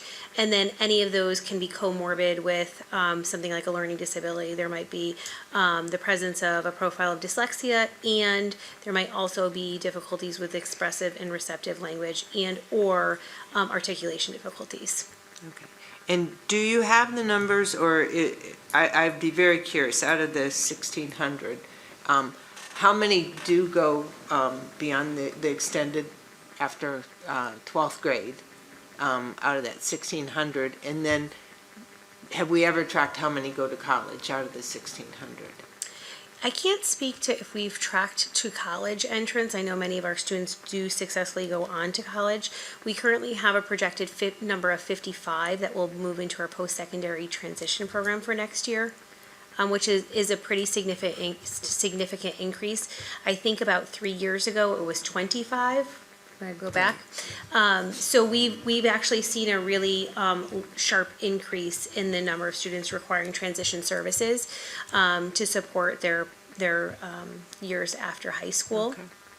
And this 55 that do go into the program after 12th grade, do the balance of the kids all graduate with a traditional graduation certificate, having mastered the requirements? Yes, they do. And so that 55 are the only ones that might not have the traditional? All of our students that I'm aware of, unless somebody has different information, are graduating with our regular high school diploma. Okay. Once they have mastered their 12th grade year, the transition skills that are worked on are for post-secondary and vocational transition goals and objectives. Okay, thank you. You're welcome. Other questions? Comments? Jason? Yeah, thank you. So I want to say thank you, Claire, for this line of questioning. It's very illuminating.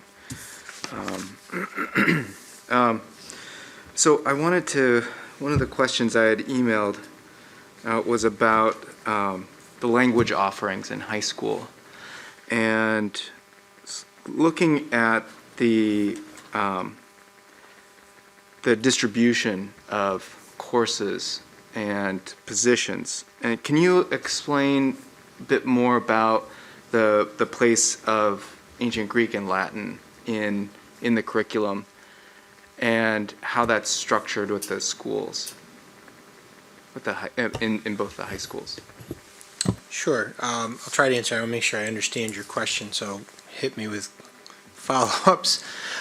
So certainly our ancient Greek and Latin is specific. It's a course that starts at the high school, so it's not, our middle school feeder languages are Chinese, Mandarin specifically, Spanish and French.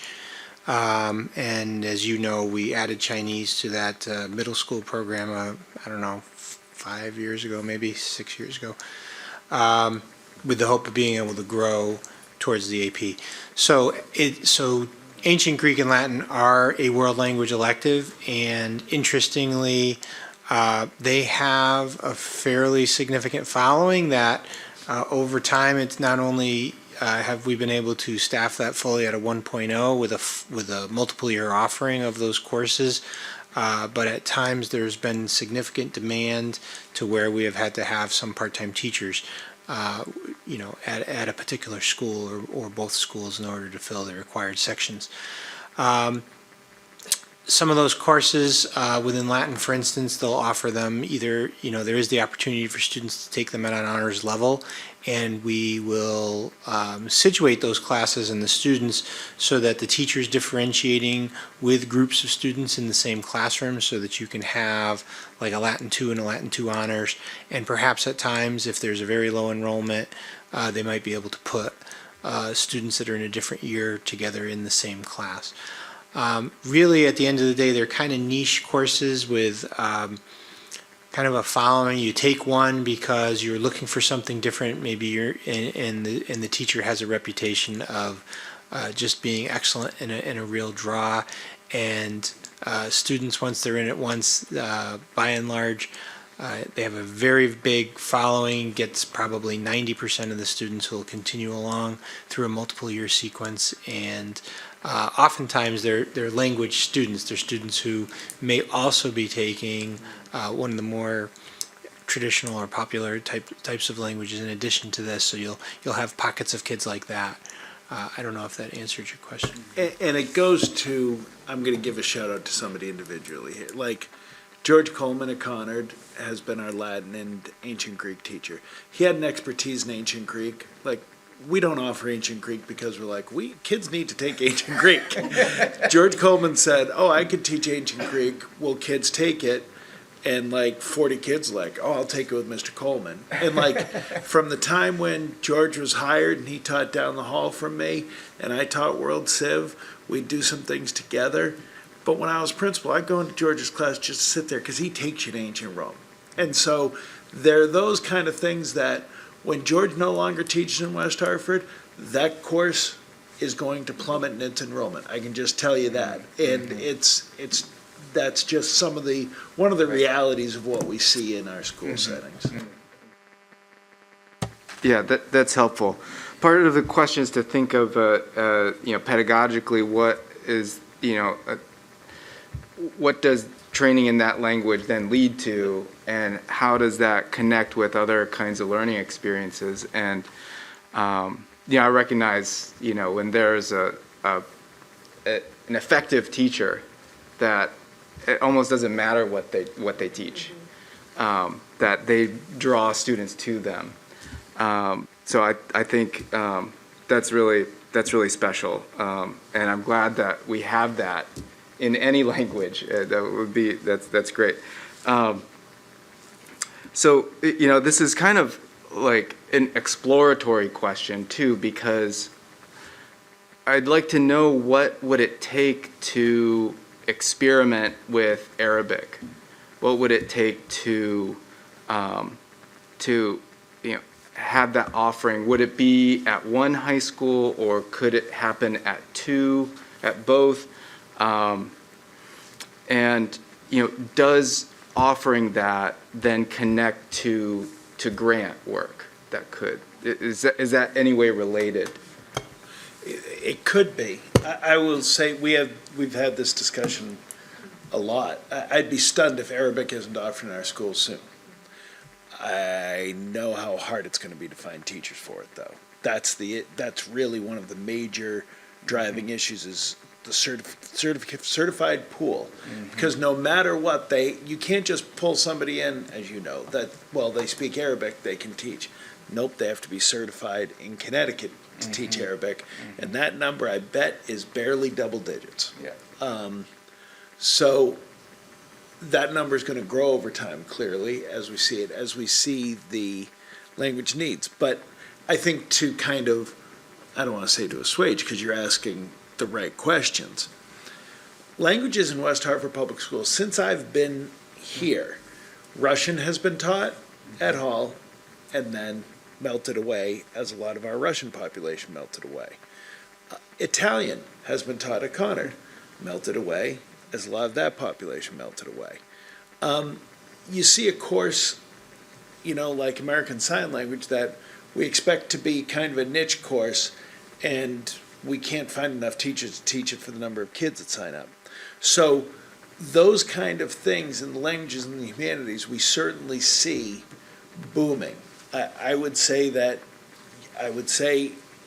many of the people that are sitting on this board will be here when Paul proposes an Arabic course. It's just a question of can we find the teacher? Because that's the problem with Mandarin and Chinese, frankly, is that you are in a competitive pool to get those teachers to come teach with you. To the point where you may remember, 4 or 5 years ago, we were sponsoring visas before that with the state. I mean, it's a very, very tough situation to try and staff, and to staff well. Right, yeah, on a long-term basis, if you just have that visa. Yeah. Sorry, yeah, so for long-term consideration, the visa arrangement isn't great. Because I think those kinds of language learning experiences that connect to the social world make those courses more valuable and increase opportunities for students. I think that's an interesting problem, I think, to in terms of personnel and how to staff that. But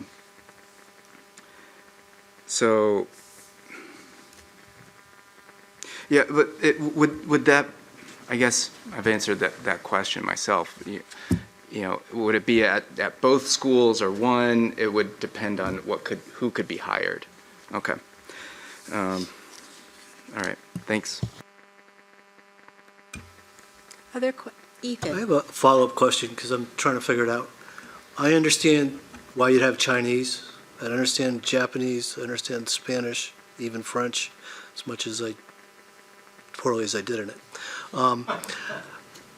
Arabic, where's the opportunity? Because I'm assuming you're talking after high school, college, other than to go into the military or the CIA. I just want to understand. It's our largest influx of population is Arabic speakers when we look at move-ins over the past 5 years. So that's an element of it, just communication within the community. Military, you're exactly right, is a major investment point.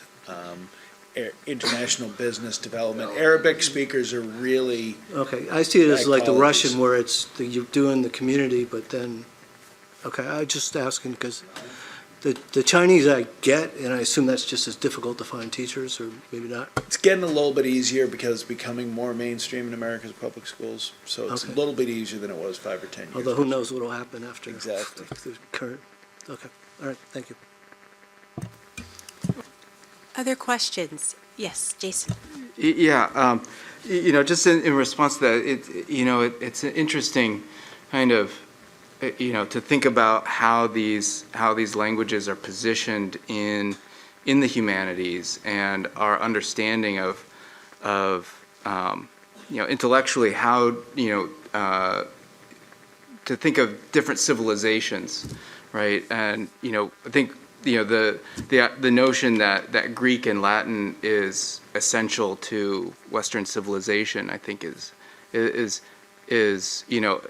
everyone would agree to that. And I think having other kinds of languages that offer those different sorts of worldviews and and ways of connecting with, other traditions. Connect a broader kind of imagination about what is, what is in, what's possible in the world. No, I understand it. And again, I'm just looking at the dollars are finite and limited. Sure. And I think the best story was the fact that the ancient Greek and Latin's doing so well because of the teacher, because that to me says a lot about the school system, that they can have people or kids willing to study something that probably has no, philosophical, maybe good, but long-term value. But it's great that the teacher can attract that much, and you almost wish, sounds like you wanted to clone them. So, yeah, it's just I look at the dollars as finite, and that's one of my concerns is, we're talking other stuff, is where's the last marginal dollar going, and I want to make sure it goes to the academic, because, Yeah, the good thing with the size of our schools is they're not really, if they're taking Arabic, they're taking in place of something else. So we're not adding, if we're adding an Arabic teacher, odds are it's a French or Spanish teacher going because they're choosing that instead of one of the others. So it's not necessarily additive when it comes to world languages. I mean, there's some nominal professional development and those kind of things, but overall it tends to fit in just because of the benefits of scale. I understand. Just out of curiosity, do you have people coming and saying they want? So, this comes up. I was going to say, when we brought Chinese in, we had long conversations at that time about Arabic as well, or would it be one versus the other? We had members who came and wrote letters to the Board of Education asking that we think about Arabic at that same moment. The one thing I just wanted to add, I think kind of, Tom alluded to increase in population, just another component of the curriculum, because when we think about world language, typically I think about, just learning how to speak it, but as a world language teacher, a huge component of the curriculum is also based on the culture, and so that does become a piece that I think it speaks to. I think it's the reason, as Tom said, that there was Russian being taught at one point, because there are these cultural dimensions in trying to, reflect the culture of the population and the school community, and seeing the demand of that from a community as populations shift and all the rest. It's also a very big part of it. I do think that, as Tom mentioned, 5 years from now or something like that, I would expect we'd potentially see this here in the school district, just based on that will be a change that's being driven not only in West Hartford but potentially societally as that takes a stronger. No, I'm looking at it from the academic. I mean, I grew up in a house where my father knew Russian, my mother knew Chinese for academic reasons, but I was the one who couldn't speak it. Russian was terrible. Yes, Claire. So I appreciate the Quest information that was shared out, and was surprised and very happy to see that our Quest population is 40% represented by minorities, which is a big change over the years. And it's very close to what our student population is, which, and I'm assuming that's your big jump in enrollment in Quest in 2019, 2020, because there was a big increase, but it's now, is it steady, tabling off a little? Because last year there was an 11 increase. So I'm assuming that's stabilizing, but as well as your ME program and your AP classes being available to any high school student, I'm pleased to see that Quest and project-based learning is being offered in a more broad elementary kind of setting, because I think there's a lot of kids out there that we can tap into and inspire. Certainly. Well, we certainly first want to appreciate the question, Claire, about our gifted and talented program, because it's certainly something that we're proud of as a district, and I want to compliment Dr. Mary Thompson, who I believe is still behind me. I know she was here earlier. For her work, one of the charges we had set for her is, really do our best to make sure that, factors, whether they're factors of economic status or what have you, are not in any way, shape, or form impeding the identification of gifted and talented students. And it is a component of the gifted and talented testing that we have to make sure of. That the test itself, a lot of our parents will sometimes think that this is simply an acceleration program, and if I get my kid the right tutor, I can get them onto that gifted and talented train. And really, there's a whole measure of creativity and kind of different brain thinking and problem solving that's built into the testing. And one of the big efforts is in and around communication, making sure that as a school district, parents are kind of aware of it, aware of the opportunity, and have that skill to advocate for it. And I think that helps to explain, Mary Thompson's done a great job in trying to get that message out to families, get that message out with schools in partnership with our principals and our teachers. I do expect, like anything else, our numbers are going to level off. The incidence will jump up or jump down with a particular cohort as it comes in. But those Quest teachers, as you see, and what's not also on the page, are the number of contacts that they have with students for enrichment. So at any point where there's a hole in their schedule, we try to utilize them to be able to push in and do enrichment. Because lots of kids have, just intellectual curiosity that we want to foster and develop, and sometimes it's just that different adult that comes in with that cool kind of project that they haven't seen before, and so those are some of the opportunities for Quest teachers beyond the work that they're doing with students who are identified as twice exceptional. You mentioned the mastery experience, and just in general, absolutely, I wanted to echo that that's an effort that we try to push a student-centered classroom, more authentic, more personalized, more hands-on learning.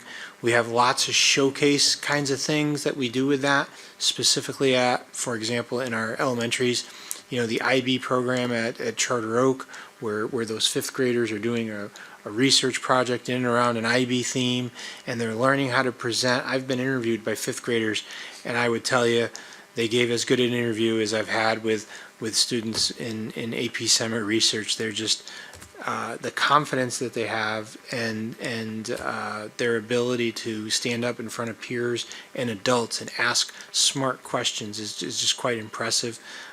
We have similar pieces at Smith with the magnet in STEM, but we really seek to try to cultivate that in all of our schools, through whether it's through our own curriculum and assured learning experiences that we have built in different places, or teachers bring so much creativity to the table with that as they're doing that with themed pieces. And we've seen that over the years with student participation projects where they come in and they're kind of highlighting some of the stuff they've done.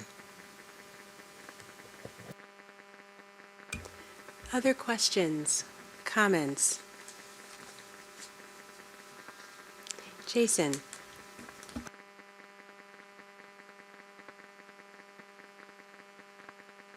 Okay, let's see. The other question that I had emailed about was the ESSER coverage for the sports fees.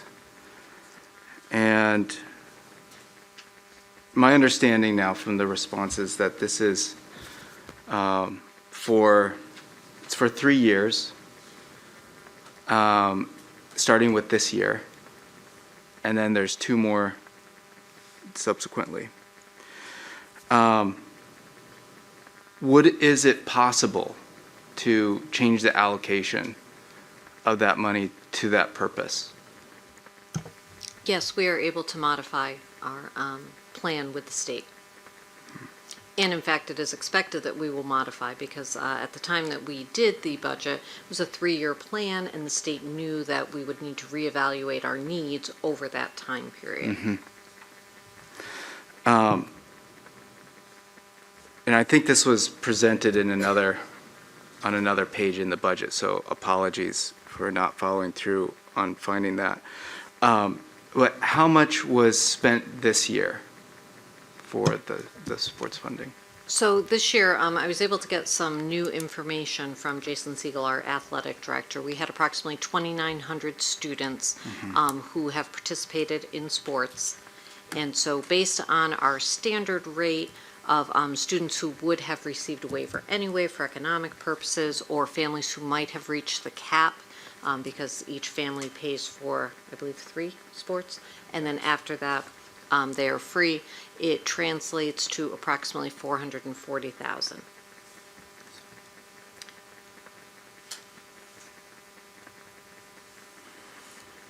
So at this point, the plan would be that we would file for reimbursement from the state for that amount based on that data, which supports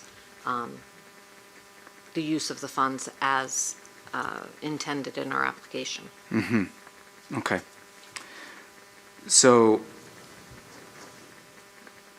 let me see if I'm thinking through this correctly. So say that we wanted to reallocate that. That would be, in essence, $400,000 for 2023, 24, and Yes. Yes. 22, 23, 23, 24. Correct. 400,000 for each year. Each year, total of 800. Yeah, okay. So we're in year 1 now, so I can't redo that one, but yes, 2 more years. Yeah. Okay. Yep, thank you. Certainly. Other questions, comments?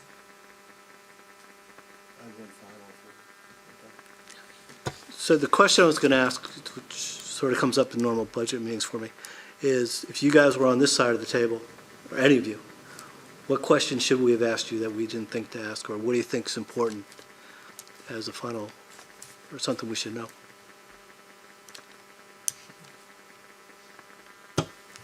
Go for it, Liz. Well, you can say you got it all. Liz has been holding back. I have not been holding I back. just figured- What I was going to say is that I really feel like we've provided the information that you need, and I think the questions that came in were very thorough. I certainly hope that we've provided the information that you need in response to those questions.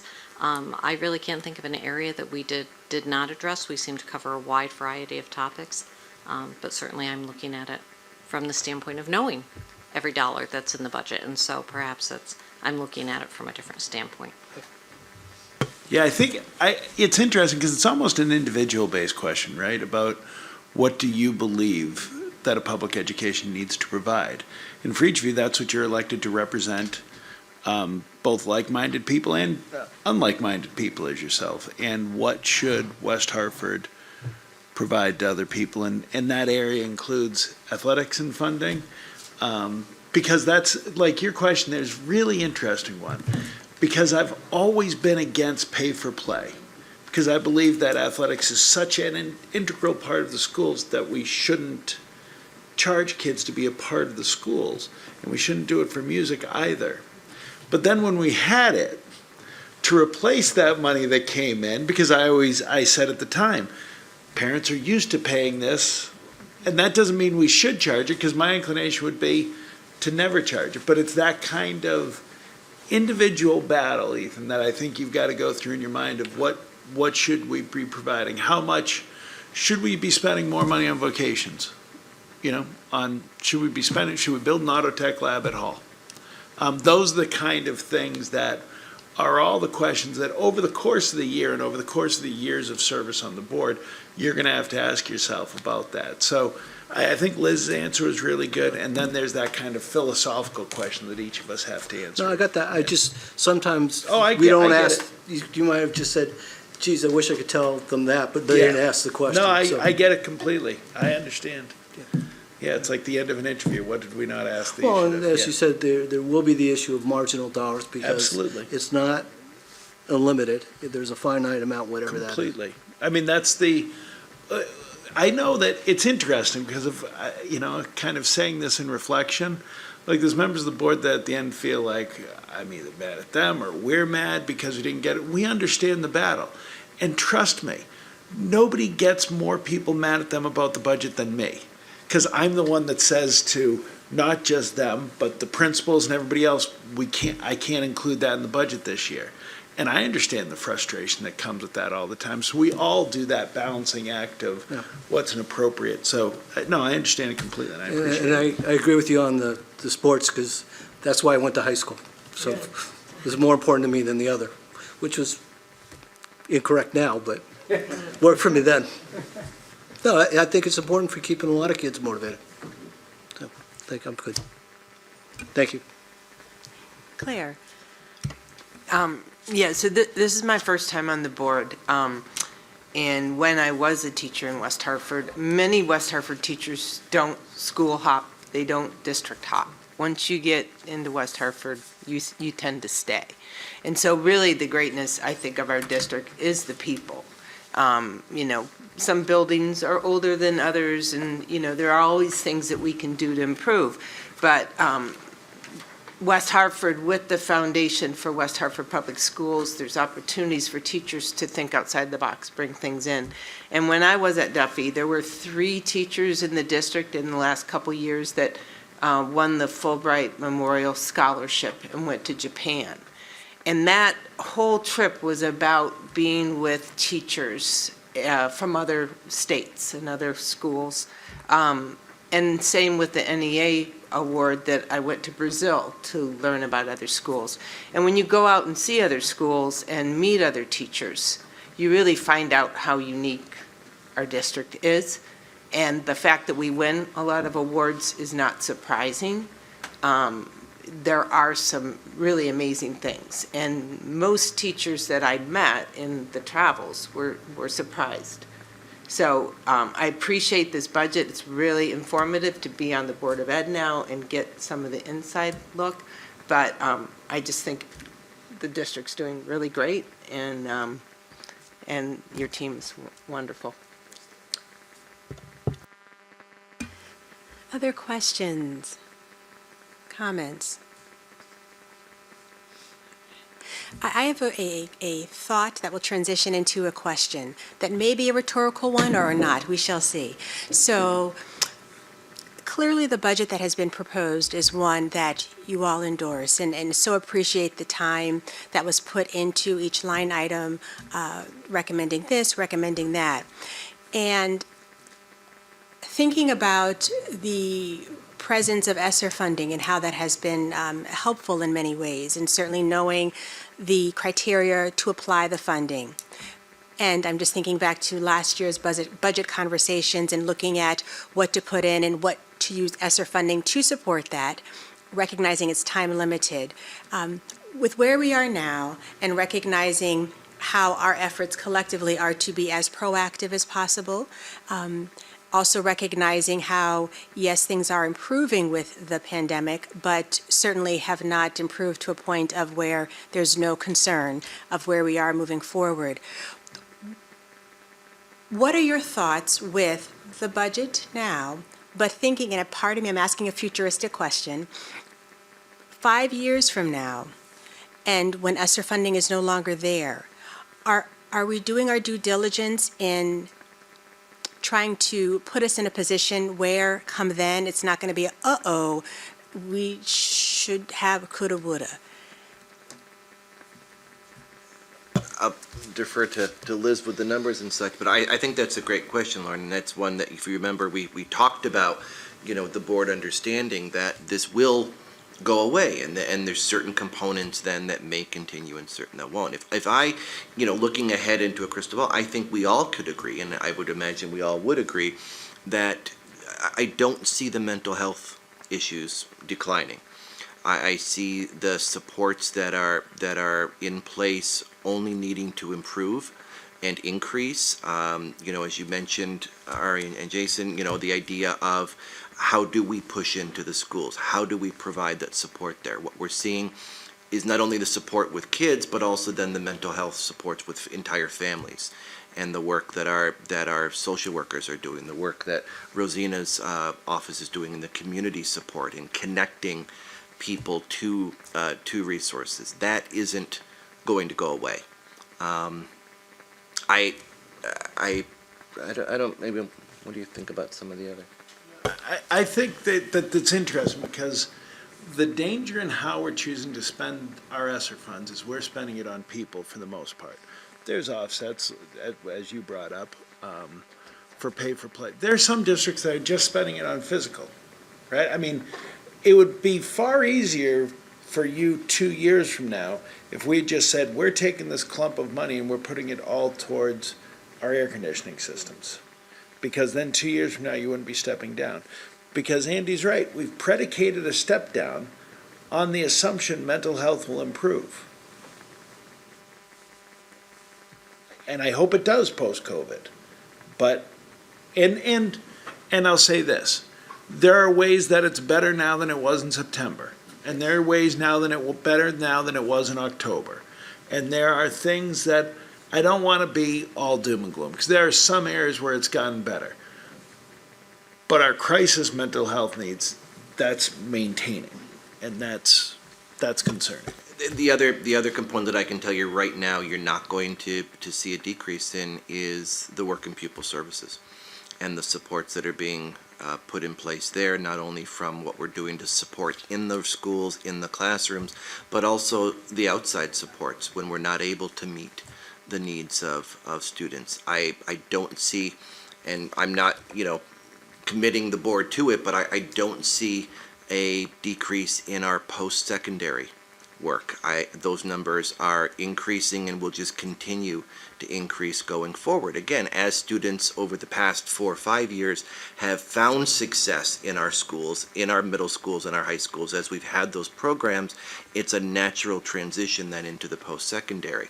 And so I think when we look at opportunities like the bookstore, which has been a fantastic success, and I apologize, they gave me gifts to share with the board, and they're sitting in my office because we forgot to bring them down, but they have a special book for you all that I'll make sure you get at the next meeting. But when you see the success of that as an opportunity, those are the kind of things that are only going to increase going forward. One of the things I wanted to just touch upon, and Claire, you had mentioned it, is that, I see it a lot, and even as a principal, folks that join our West Hartford family, they don't leave. And that's because I think we take good care of them. And so, we talk a lot about our student needs, but, one of the things that we've been thinking and talking a lot about on this team, and I know with Tom, is just how do we support our staff?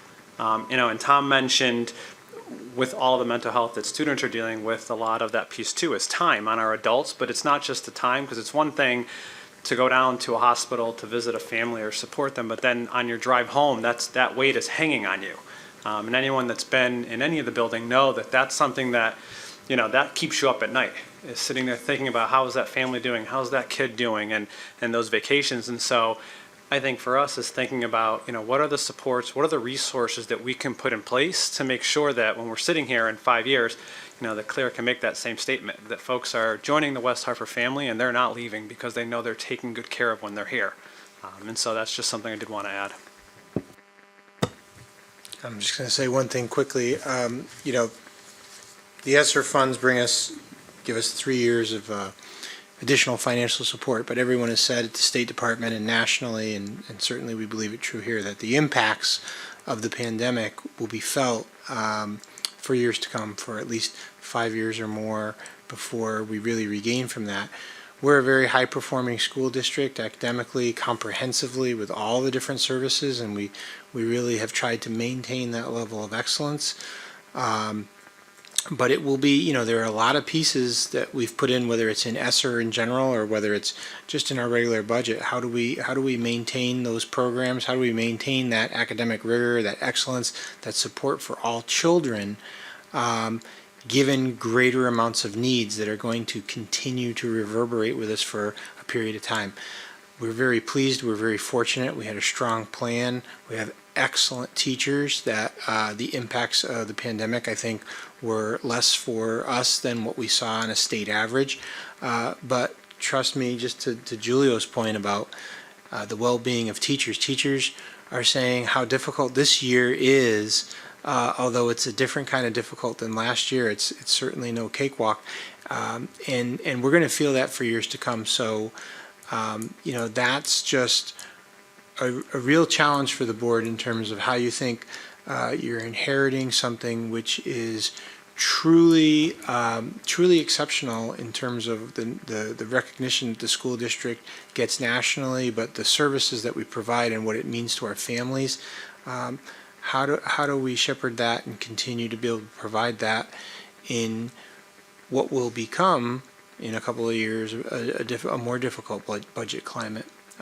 So it's, and we do our best to present to you what we think is the most responsible in order to keep that machinery running at the high level that it operates. Ari, yes. I just wanted to piggyback on what you were saying, Tom, though. I mean, I know that we're all kind of like, what's going to happen when the ESSER funds run out, and what are we going to do, with all of these services that we've put in place for mental health. But I do, as a mental health provider, I actually want to applaud you, because if we really think about it, other districts didn't prioritize this. And as we know, in terms of trauma-informed care, COVID was a traumatic event for everybody. And as we know, in terms of treatment, the more quickly you address the trauma and provide those services, the prognosis is much better. So even if those funds dry up and somehow we have to lose those positions, the work that we did on the front end of this crisis and during this crisis will have lasting positive effects on our children and our families. So I just wanted to, this is not a West Hartford only issue. This is statewide. We know that. Our legislation is proposing lots of interventions for us on a statewide level. But again, as someone who deals with this every day and does the work, I just also want to applaud you for making that a priority when there were so many other demands and needs, of our district. Because I do think in the long run, getting ahead of it and dealing with it in the moment will really go a long way. So I just want to thank you for that. And if you don't mind, I just wanted to add that while I don't disagree at all with what's been said and that there will be ongoing needs, we did know that this was a 3-year time period. And so while we brought additional staff on to meet specific needs, it was really a balance between that and some of the other things that we could do for our students and for our families. For example, some of our improvements to playgrounds, some of our pay-to-play fees being waived. So I certainly don't want to leave you with the impression that all of the funds were used and allocated to positions. We really identified the positions we thought we needed and still need, and we have a planned step down of those. We talked earlier about our ability to amend and revise our application and our grant funds for the upcoming years, and we certainly can do that, but I certainly don't want to leave you with the impression that we are not addressing the drop-off and that there will be a cliff that we're not anticipating. I think it gives us 2 years to really take a look at it, to see what our needs will be and to come up with a plan to address that so that it's not a big surprise. Yeah, and those positions have been ESSER interim positions as opposed to full-time positions, so.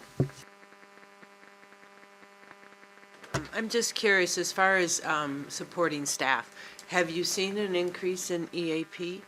And are you actively, I always found the term EAP didn't mean a lot to me, and sometimes, free short-term counseling for teachers dealing with a lot of stress is probably a better name of the program.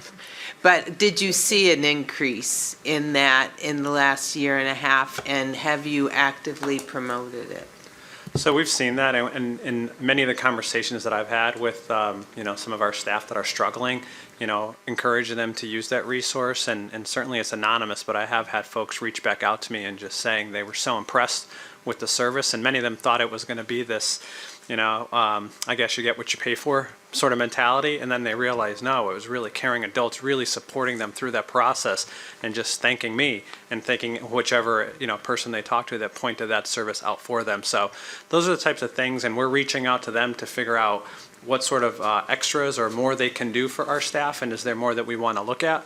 Because again, I think of that, as silly as it may sound, that airplane analogy, put your mask on first before you do it for your kids. But I know the truth is, our teachers are putting on the kids' masks first, and so we've got to make sure, though, that they're taken care of and feeling good, or are they going to be able to be effective at their practice, too, so. So do you believe the cost to the district of the program in exchange for the hours of service is a good investment? I mean, in the end, are we getting better than an hourly counseling fee?